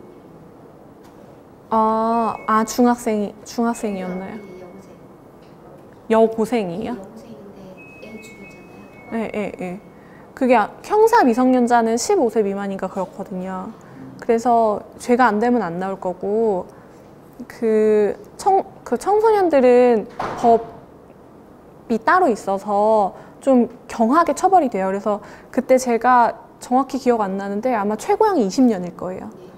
그래서 얘가 사회에 나왔을 때도 이제 활발하게 생활할 수 있는 30대에 사회에 나온다. 최고형을 받아도. 그래서 이제 뭐 미성년자에 대한 처벌을 좀 강화해야 되는 게 아니냐 그런 얘기가 있었던 걸로 제가 기억을 해요. 근데 여기서 말하는 미성년자는 형사 미성년자여가지고 민사 미성년자는 만 19세잖아요. 형사는 15세로 약간 기준이 달라요. 저기 심신상실자가 죄가 안 되고 있어가지고 그 아이가 그 부모님이 지금 약간 정신적인 거 심신미약 상태로 자꾸 이렇게. 그쵸. 이제 그 심신상실자가 예를 들어 뭐 정신병자다 이러면 이 사람이 본인의 행동을 책임질 수 있을 만한 책임 능력이 없는 거잖아요. 그래서 이런 사람들은 처벌보다는 치료가 필요한 사람이니까 처벌이 안 되는 거예요. 그래서 예전에 그 갓난아기 아파트에서 떨어뜨려서 죽였던 사건도 있는데 그 사건에서 이 사람이 정신병자여서 그런 행동을 한 거라 처벌할 수가 없다. 그렇게 판결이 나왔던 경우가 있었어요. 그래서 뭐 그렇게 주장할 수도 있겠죠. 뭐 변호인이나 부모님 입장에서는 아이를 감싸야 되니까. 그래서 어쨌든 뭐 죄가 안 됨이나 범죄 불성립 같은 경우는 미성년자나 심신상실자, 정당방위. 정당방위는 뭐 이제 흔히 아시는 것처럼 누가 나를 죽이려고 해서 내가 그 사람을 막다가 뭐 상해를 입혔다. 그러면 당연히 처벌하면 안 되겠죠. 근데 정당방위 우리나라에서 정당방위 범위가 되게 제한적이라고 네. 들었거든요. 그렇죠. 그래서 이제 예를 들어 미국 같은 경우는 누가 나를 총기로 죽이려고 해서 내가 총기를 들고 그 사람을 먼저 죽였으면은 정당방위로 처벌이 안 돼요. 그런데 저희 나라는 당연히 처벌이 돼요. 그 형에서 이제 고려가 되는 거고 거의 인정이 안 되는 게 맞아요. 그래서 일반적으로 그냥 누가 날 때려서 내가 나의 신체를 지키기 위해서 같이 때렸다. 실무적으로 한 90%가 다 쌍방폭행 될 거예요.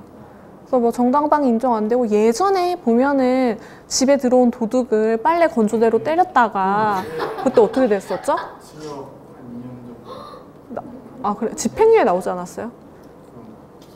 그러니까 그 도둑이 죽었었나요? 응. 그러니까 뭐 그런 경우에 정당방위 인정해야 되는 게 아니냐 뭐 그런 이슈가 있었는데 저희 나라는 정당방위를 사실 거의 인정을 안 해주는 추세긴 해요. 그런데 어쨌든 정당방위가 인정이 되면은 죄가 안 된 범죄 불성립이라는 처분이 나온다. 그럼 어떤 경우에 정당방위가 인정돼요? 그러니까 저희 나라에서 그 판례를 보면은 소극적이고 방어적으로만 대응을 해야 정당방위가 인정이 돼요. 예를 들어 누가 나를 때려서 내가 이렇게 막다가 그 사람이 다친 거다. 막다가 다쳐요. 막았다. 진짜 드물겠네. 근데 죽으면 안 되는 거 같아요. 우리나라는. 그쵸. 그래서 이제 사람이 죽으면. 적극적으로 뭔가 적극적으로 나의 몸을 방어하기 위해서 한 경우는 인정이 거의 안 되는 게 제가 예전에 한번 그 사례를 봤던 게 뭐냐면 그 남편한테 계속해서 수십 년 동안 가정폭력을 받았던 사람인 거예요. 그래서 이제 이혼을 하려고 별걸 하고 있었는데 너무 위협스러울 정도로 연락을 하고 찾아오는 거죠. 그래서 이제 뭐 용서를 구한다. 그 한 번만 만나달라라고 해서 혹시나 모를 만연의 그 사태를 대비하기 위해서 그 베개 밑에 칼을 숨겨두고 문을 열어준 거예요. 혹시 또 때릴 수도 있으니까. 그래서 이제 그 남편을 만났는데 남편이 폭력을 행사하면서 강간을 하려고 해서 그 막기 위해서 칼을 가지고 찔렀는데 잘못 찔러서 이제 남편이 죽은 거죠. 그런 경우 정당방위가 인정이 안 돼요. 안 되던 이유 중에 하나가 처음에 계획적으로 칼을 숨겼다는 거예요. 그래서 미리 범죄를 준비했기 때문에 이거는 자기의 몸을 지키기 위한 행위라고 볼 수 없다. 비판이 당연히 많죠.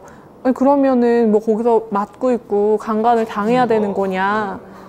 그런데 네. 그래서 정당방위를 믿고 뭔가를 해서 결과가 잘 나오는 경우가 거의 없어요. 대신에 이제 뭐 범행의 경위라고 해서 형이 깎이겠죠. 형이 좀 경미하게 나올 수는 있어도 잘 좀 인정이 안 되는 것 같아요. 근데 방금 말씀하신 것처럼 뉴스 보면 진짜 이해 안 되는 부분이 많거든요. 그럼 여론적으로 만약 이게 막 커지면 법이 바뀔 수도 있잖아요. 그런 움직임은 없나요? 정당방위에 대해서? 그때 그 빨래 건조대 때 국회에서 있었는데 이게 어쨌든 정당방위, 그러니까 국회는 법을 만드는 곳이지 집행하는 곳이 아니잖아요. 그래서 국회에서는 이제 뭐 조문을 바꿔야 된다든지 뭐 그런 논의가 있었겠죠. 근데 어쨌든 정당방위라는 그 규정은 있기 때문에 이 법을 집행하는 사법부, 법원에서 좀 넓게 인정을 하는 추세로 바뀌어야 되는데 아직은 그런 건 없어요. 비슷한 걸로 예를 들면 지나가다가 맞고 있는 사람을 봐가지고 그 때리는 사람을 제가 제지했는데 그 경우가 결국 그 폭행이 그렇죠. 쌍방폭행 예. 오히려 많이 되죠. 그런 경우도. 그런 경우도 지금 뭐 바뀐다는 그런 얘기는 있어요? 없는 건가요? 너무 약간 사회적인 그런 생각도 거리가 너무 있는 것 같아서 네. 너무 답답한 거예요. 답답한 게 한두 가지가 아니에요. 그래서 뭐 그런 게 있을 거고 이제 혐의 없음 같은 경우는 증거 불충분, 혐의 없음 뭐 이렇게 나오는데 저희가 제일 흔하게 알고 있는 불기소 처분의 종류 중에 하나라고 할 수 있겠죠. 그래서 요새 연예인들 뭐 강간이다, 뭐 강제추행이다 고소 많이 당하면 혐의 없음 나오잖아요.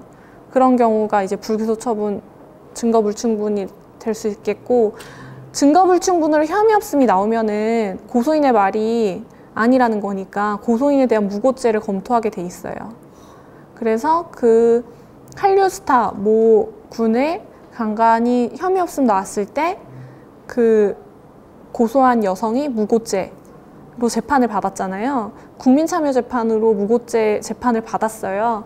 그런데 무고죄 검토를 한다는 것이 반드시 유죄가 나온다는 건 아니에요. 그래서 둘 다 무고죄도 무죄, 강간도 무죄 이렇게 나왔어요. 그때 그 국민참여재판은 제가 직접 가서 봤는데 진짜요? 네. 잘 되겠어요? 거기는 여자만 나왔어요. 그 증언할 때는 비공개로 하고 보면은 이게 제가 봤을 때 어쨌든 이렇게 소송까지 가면은 100% 억울한 사람은 없다. 그런 생각이 좀 들더라고요. 네. 그러니까 뭔가 고소할 만한 건덕지가 빌미를 제공했으니까 그렇게 사건이 진행됐던 게 아닐까 싶은 그런 마음이 들었어요. 그래서 공소권 없음 같은 경우는 공소시효하고 뭐 친고죄, 예를 들어서 공소시효 완성된 경우는 뭐 뉴스에도 많이 나오죠. 되게 뭐 중범죄를 저질러서 범인을 나중에 알게 됐는데 공소시효가 완료돼서 처벌할 수가 없다. 그래서 뭐 이제 중범죄 같은 경우는 공소시효가 뭐 없는 경우도 있고요. 그리고 그 친고죄 같은 경우는 가장 흔하게 뭐 명예훼손에서 합의가 되면은 공소권 없음 나오고요. 폭행 같은 경우도 합의되면은 처벌 안 하죠. 그런 걸 공소권 없음이라고 보면 돼요. 뭐 각하 같은 경우는 고소장 제출됐는데 뭐 고소장 내용에서 뭘 처벌해 달라는 건지 고소장 내용 봐도 모르겠다. 처벌 대상이 안 된다. 그런 경우에 각하고요. 기소 중지는 기각하고 같은 말이에요. 형사는 기각이 없어요. 아, 민사구나. 네, 민사에서만 있고요. 그러니까 요건 자체도 갖춰지지 않았기 때문에 실체적인 판단을 안 하고 그냥 끝낸다는 뜻으로 생각하시면 돼요. 기소 중지는 예를 들어 친구한테 돈을 빌려줬는데 친구 도망가서 연락이 안 돼요. 돈을 받아야 되니까 고소를 하겠죠. 그러면 수사기관에서 조사를 하려면 그 사람이 나와야 될 거 아니에요. 근데 안 나오는 거예요. 그럼 조사가 진행이 안 되니까 기소 중지 시켜버리고 지명수배를 내려요. 그래서 지명수배 같은 경우는 예를 들어 뭐 신분증 검사 같은 거 할 때 경찰이 조회했는데 이 사람 지명수배 돼 있네? 하면 바로 체포되는 거죠. 그래서 뭐 이 정도를 불기소 처분이라고 생각하시면 되겠습니다. 불기소 처분 같은 경우는 처분 결과가 이렇게 나오거든요. 그 고소인 성명이랑 피의자 성명하고 주민등록번호 나오고요. 죄명, 처분 검사, 처분일, 그리고 처분 요지 보면 혐의 없음, 증거 불충분이라고 나오죠.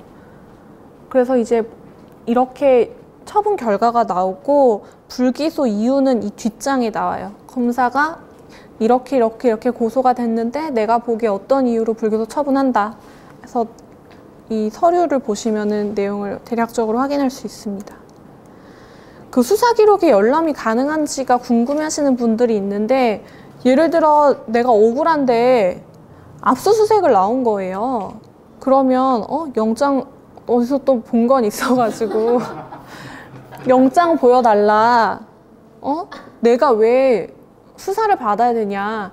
고소장 보여달라. 너네 증거 갖고 있는 거 보여달라 하면서 이제 수사기관하고 막 싸우려고 하거든요. 그럼 수사기관에 안 보여줘요. 그러면 이거 뭐 영장도 없이 압수수색한 거 아니냐. 이의 제기하고 싶다.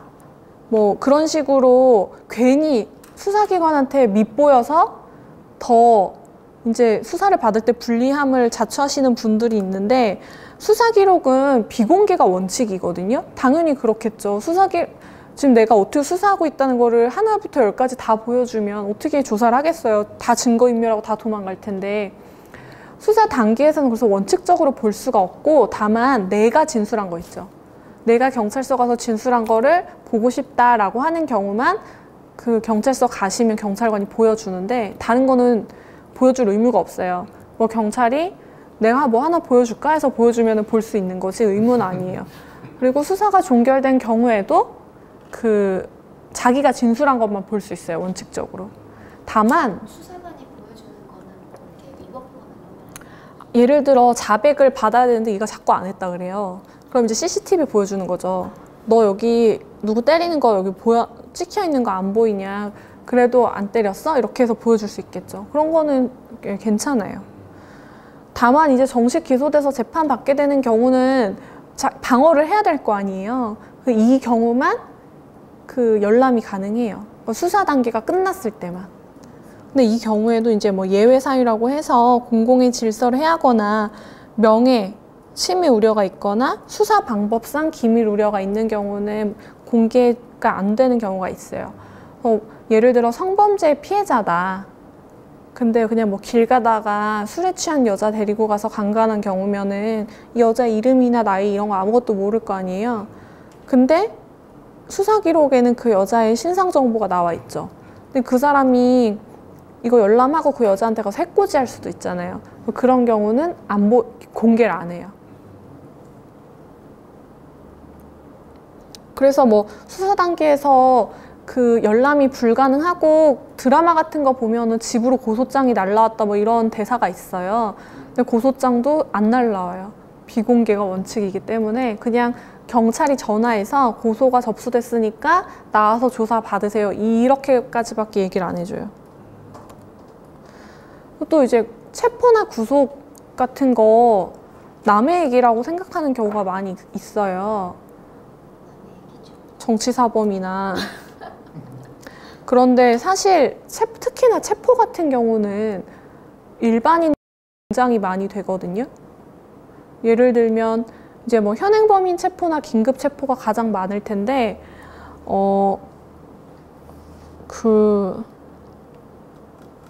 현행범인은 바바리맨 바로 체포될 수 있겠죠. 그리고 그냥 진짜 일반적인 경우면은 예를 들어 호텔에서 남녀가 같이 있다가 남성이 여성의 나체 사진을 찍었어요. 뭐 유포한 것도 아니고 자기 혼자 보려고. 이거 범죄 된다고 저번에 말씀드렸잖아요. 근데 여성이 화장실에 가서 신고를 한 경우라면은 경찰이 와서 현행범인으로 잡아갈 수 있어요. 그러니까 별거 아닌 것 같은데 이것도 잡아가나 하는 경우도 많이 현행범인으로 체포가 돼요.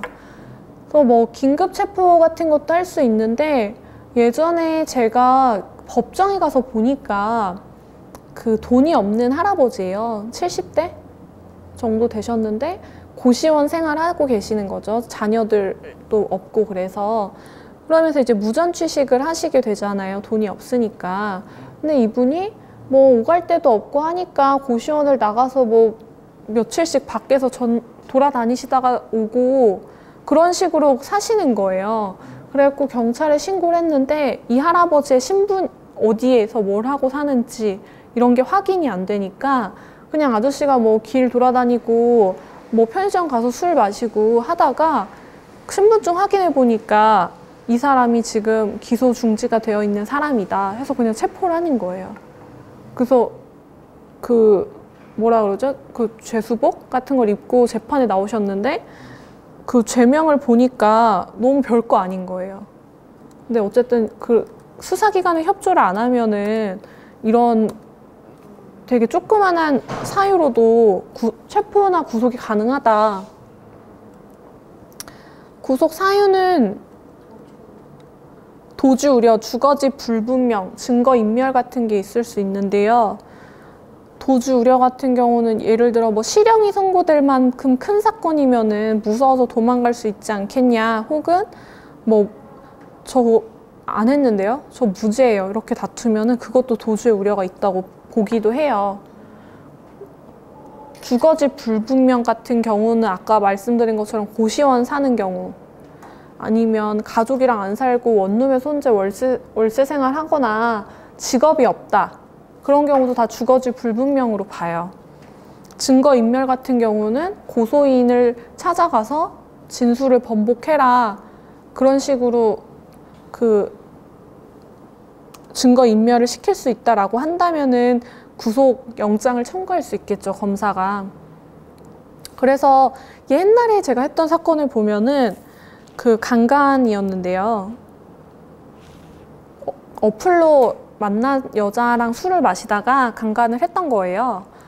그래서 이제 구속영장이 청구가 됐는데 너무 죄질이 안 좋다 보니까 처음 만난 여성을 강간하려고 한 거니까 이분이 이제 원룸에서 혼자 살고 있는 상황이어서 주거지가 좀 불분명한 점이 있고 강간은 실형이 선고될 가능성이 많으니까 도주 우려가 있다. 피해자가 처벌을 원하고 있는데 이 사람은 피해자의 연락처도 알고 얼굴도 알기 때문에 증거인멸 우려가 있다 해서 이제 구속영장이 청구된 거예요.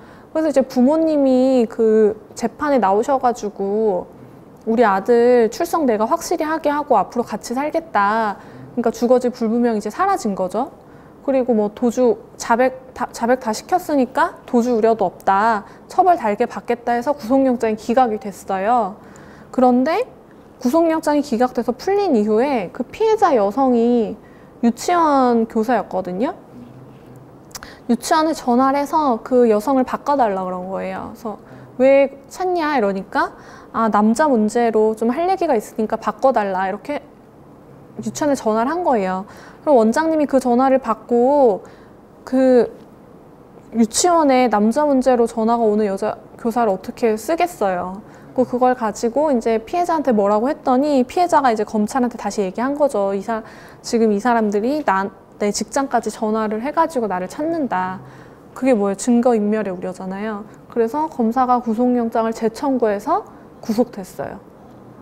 그러니까 이제 뭐 구속 사유가 지금 도주우려, 주거지 불분명, 증거인멸 이 셋 중에 하나만 걸려도 구속이 되고, 체포는 48시간까지밖에 못 해가지고 사실 체포 처음에 됐을 때 잘 소명하고 지금 뭐 조사 잘 받겠다면은 끝날 수 있는데, 구속이 되면은 기본이 2개월, 3개월이에요. 그러니까 아무래도 이런 구속 사유 같은 거는 피하는 게 좋겠죠. 물론 구속이 된다고 해서 무조건 살아야 되는 건 아니고요. 보석 청구할 수 있거든요. 법으로 보면은 보석은 무조건 해줘야 돼요. 예외 사유가 없으면. 근데 이제 예외 사유라는 게 뭐 이 정도인데요. 아무래도 3, 4, 5번이 가장 큰 문제가 되겠죠. 아까처럼. 그래서 이제 구속이 됐는데 이 사람이 누범이나 상습범이다. 맨날 똑같은 짓 하고 다니는 사람이고, 뭐 사형이나 장기 10년 넘는 징역이나 금고의 죄를 범했다. 뭐 살인을 했다. 뭐 그런, 아니면 뭐 강도 강간 같은 걸 했다. 그러면 당연히 뭐 보석을 해줄 수가 없겠죠. 그리고 뭐 피해자한테 가서 뭐 생명의 신체에 해할 우려가 있다. 이런 경우도 계속해서 구속 사유가 되고 보석을 해주지 않아요. 사실 구속 한 번 되면은 보석으로 빼내기가 어려워가지고요. 최대한 수사기관에 협조하는 게 좋아요. 억울하더라도. 그래서 이제 뭐 형사는 이 정도고요. 저번에 제가 하려고 했다가 못했던 게 유언하고 상속이거든요. 아직 뭐 유언을 접할 기회는 별로 없으셨겠죠. 이제 유언이 없으면 법정 상속을 받는 거잖아요. 그래서 이제 유언이 있는 경우는 유언에 따라서 받을 수가 있는데, 유언은 방법이 이렇게 있어요. 법에서 정해진 게 5개거든요. 유언은 엄청 깐깐하게 봐요. 보면은 글자도 되게 많잖아요. 자필 증서만 봐도 자필로 유언의 내용을 쓰고 주소, 날짜, 성명 기입 후 인감 도장을 찍는다. 그리고 유언자가 사망하고 유언서 발견되면 바로 가서 검인을 받아야 돼요. 이렇게까지 깐깐하게 하는 이유는, 유언은 사망한 사람의 의사를 확인할 수 있는 길이 없잖아요. 그러니까 여기서 하나라도 빠지면은 무조건 유언 무효 처리예요. 그래서 자필증서 보면은 주소와 날짜, 성명을 기입하라고 돼 있잖아요. 실제 사례에서 아들에게 전부 재산을 준다라고 유언을 자필증서를 썼는데 주소가 없는 거예요. 그래서 근데 주소는 없는데 누가 봐도 우리 아빠가 쓴 게 맞아요. 생전에 항상 아들한테 다 줄 거라고 얘기했고, 글씨체도 아버지 글씨체고, 모든 정황을 봐도 다 아버지 의사가 맞는데 주소가 없으면 무효가 되는 거예요. 그래서 아들한테 전부 준다고 했던 거 무효되고, 다른 딸들하고 n분의 1을 해서 받아야 되는 거죠. 노관 같은 경우도 증인이 있어야 되고요. 유언 내용 말하고 이름하고 날짜 이야기한 뒤에 그 유언자와 참석자의 이름을 말하고 날짜 밝히는 것을 전부 다 지켜야 되고요. 공정증서 같은 경우도 유언자와 2명의 증인이 필요하겠죠. 그래서 공증인에게 유언의 내용을 이야기하고 공증인이 정리해서 작성한다. 그리고 증인이 될 수 없는 사람으로 미성년자, 시각장애인, 공증 관련자 이렇게 엄격하게 규정을 해놨고, 비밀증서 같은 경우도 비밀증서면은 내용을 자식들이 볼 수가 없잖아요. 그래도 겉면에 날짜를 적고 유언자와 2명 이상의 증인이 서명 날인하고 확정일자까지 받아야 된다. 구수증서는 우리가 이제 평소에 가장 접하기 쉬운 유언의 방법으로 죽음이 임박했을 때 유언자가 말로 하는 유언인데요. 이때도 2명 이상의 증인 앞에서 구술을 해야 되고, 유언자와 증인들이 유언의 내용이 틀리지 않았음을 확인하고 서명 날인한 뒤에 7일 이내 검인까지 마쳐야 유언이 유효합니다. 그래서 유언은 5가지 방법이 있는데, 이런 유언의 엄격성에 따라서 이제 나왔던 판결이 하나 있어요. 이거는 이 5가지에는 전혀 배치되는 것이 없었는데, 이 노인이 유언할 때 치매가 걸렸던 거예요. 그 치매 걸린 노인은 그 당시에 월세 650 정도 나오는 20억짜리 건물을 가지고 있는 상태였고 양아들이 있었어요. 그런데 외삼촌이 노모가 병원에서 그 퇴원하고 양자 아들에게 어머니하고 만날 수 없게 이제 막아둔 뒤에 그 위임장을 받은 거예요. 모든 재산 관리와 처분 행위를 외삼촌한테 위임한다는 내용으로 받았고, 뭐 사후 재산을 모두 동생들에게 주고 양아들에게는 주지 않다는 유언장을 작성하도록 시킨 거죠. 그래서 실제로 양아들이 아무것도 이제 뭐 받지 못한 상태였는데, 이거에 대해서 무효 소송을 냈어요, 양아들이.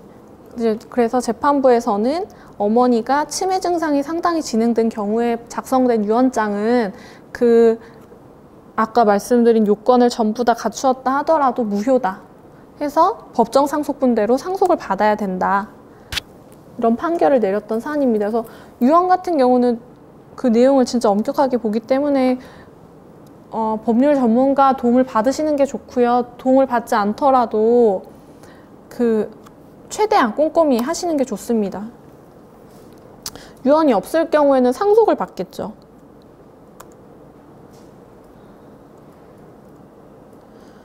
네, 뭐 상속순위는 이렇게 우선은 직계 비속과 배우자. 배우자는 그 무조건 1순위 상속자가 돼요. 그래서 이제 자식들이 있으면 자식들과 배우자, 자식들이 없으면 부모님과 배우자가 받고요. 자식도 없고 부모도 없고 배우자만 있으면 배우자가 단독으로 상속을 받습니다. 근데 배우자도 없고 부모도 없고 자식도 없으면 형제 자매가 받고요. 형제 자매도 없으면 사촌 이내 반계열 쪽이 받게 되겠죠.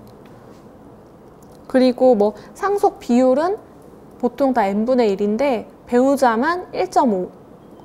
그래서 그 배우자가 조금 더 많이 상속을 많이 받는다. 그런데 나쁜 사람들한테까지 상속을 해줄 수는 없을 거 아니에요. 아무리 유언이 없다 하더라도. 그래서 법원에서 상속인 결격 사유가 있어요. 상속 비율에 영향을 줄 수 있는 직계 존속이나 피상속인, 예를 들어 상속을 받으려고 아버지를 죽이려고 했던 사람이라든지, 아니면 나랑 내 동생이랑 상속 같이 받아야, 그 뭐 직계 존속 등 이제 뭐 같이 상속을 받아서 내 상속 비율이 줄어들 것 같은 사람을 죽이려고 한 사람은 당연히 상속을 못 받을 거고요. 그리고 아니면은 그 상속과 관련해서 사기, 아니면은 뭐 강박을 해서 유언 내용을 작성하도록 한 사람은 역시 상속을 받을 수가 없습니다. 유류분제도 아시죠? 모르세요? 이게 예를 들어 딸 하나 아들 하나 있는데 아들한테 전부 다 준다 그러는 거예요. 그러면은 딸이 상속을 하나도 받을 수가 없잖아요. 그런 경우를 보호하기 위한 게 유류분 제도인데요. 법정 상속인한테 상속을 하나도 안 해주고 다른 사람한테만 상속을 해준다라고 하면은 나머지 상속인들을 보호하기 위한 제도예요. 그래서 원래 아들이랑 딸이랑 반반씩 받아야 되죠. 근데 아들한테 전부 다 준다고 했어요. 그러면 딸의 유류분은 2분의 1이잖아요. 2분의 1에 내가 받을 수 있었던 것에 2분의 1은 법적으로 보호가 되기 때문에 아들한테 달라고 요구할 수가 있어요. 그래서 이제 한 명한, 내가 아무리 부모님한테 밉보여도 유류분은 있다.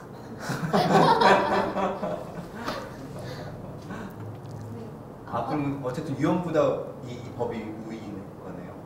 네, 그쵸.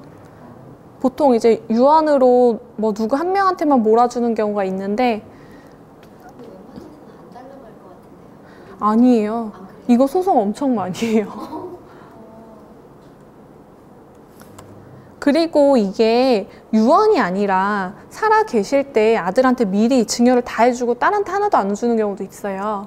그러면 유류분이라는 거는 생전에 증여한 것까지 포함해가지고 판단을 하거든요. 그래서 생전에 아들한테 12억 주고 딸한테 아무것도 안 준 경우에는 딸이 예를 들어 6억 받을 수 있었던 거잖아요. 그러면은 3억 청구할 수 있겠죠. 안 받을 이유가 없지 않아요? 이거 소송 많이 해요.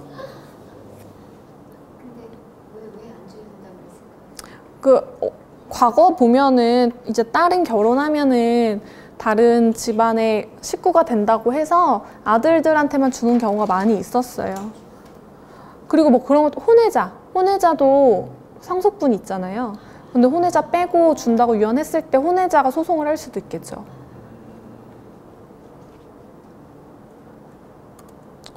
그리고 이거를 제가 하고 싶었는데 간단히만 해보면은 돈 빌려줄 때 명심해야 될 점으로 그 차용증 작성해야 된다는 거 당연히 아실 거고요. 이게 원금 약정만 하는 경우가 많이 있거든요. 근데 이자랑 지원손해금 약정하는 게 좋아요. 한 달에 얼마 이자로 받는다. 아니면 이자 좀 빼달라 우리 사이에 해서 이자를 빼더라도 지연손해금 약정은 하는 게 좋아요. 만약에 돈 갚기로 한 날까지 돈 안 갚으면은 지연손해금 얼마 지급받기로 한다. 그리고 뭐 위약금 같은 경우는 원금 지급기일 지키지 않으면 너 나한테 100만 원 줘. 이게 위약금 약정인데 이런 것들을 미리 하셔야 나중에 청구가 가능하고 인감증명이나 주민등록증 그 신분증 사본은 반드시 첨부를 하셔야 나중에 뭐 위조나 이런 분쟁이 없겠죠. 아까도 말씀드렸는데 도장보다는 자필과 서명 날인이 더 입증하기가 좋아요. 그래서 인감도장 받을 거 아니면은 그냥 자필하고 서명 날인 받으시는 게 좋습니다. 그래서 이제 뭐 이게 차용증 일반적으로 쓰는 양식인데요. 뭐 차용증 어떻게 써야 되냐 이렇게 물어보시는 분들이 많은데 그냥 아무렇게나 쓰셔도 돼요.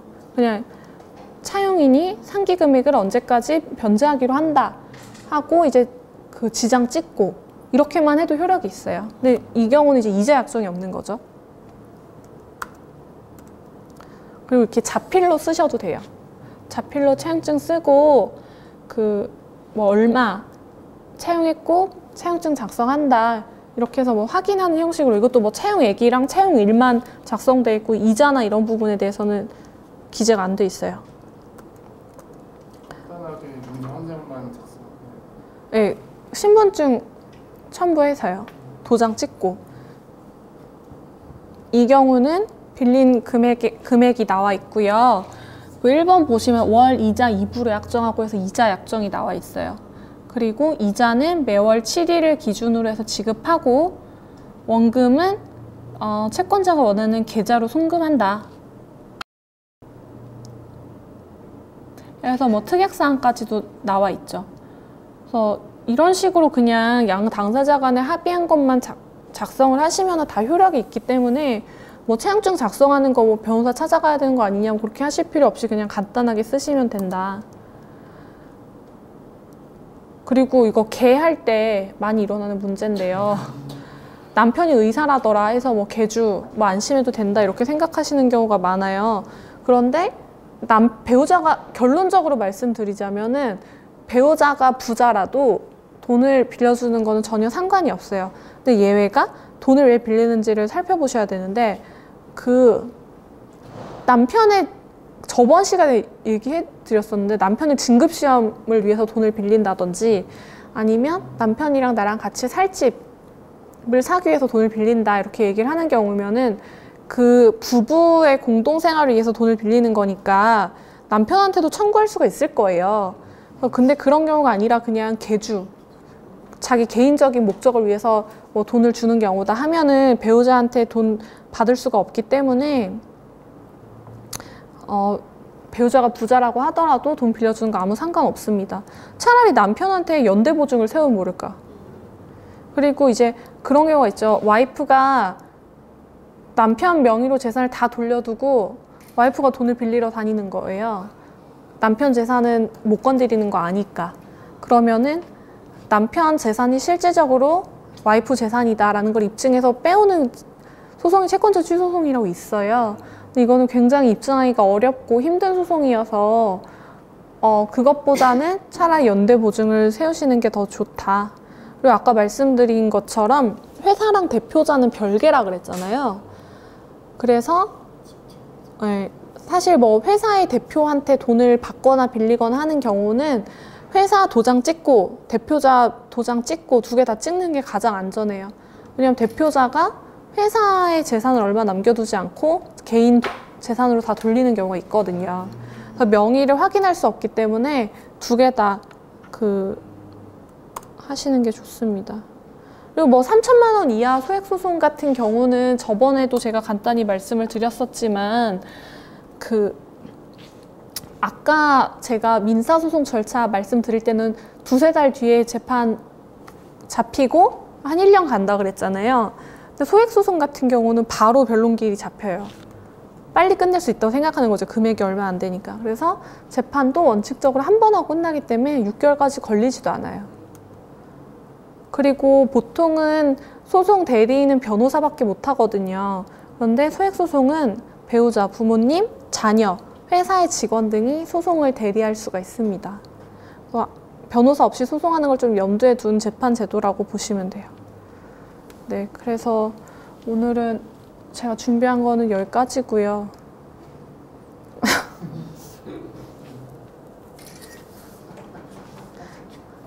이거 생활법률로 사회나 하려고 하니까 너무 자세하게 한 것 같기도 한데 너무 좋았어요. 네, 다행이네요. 네, 들어주셔서 감사합니다. 우리 마치겠습니다.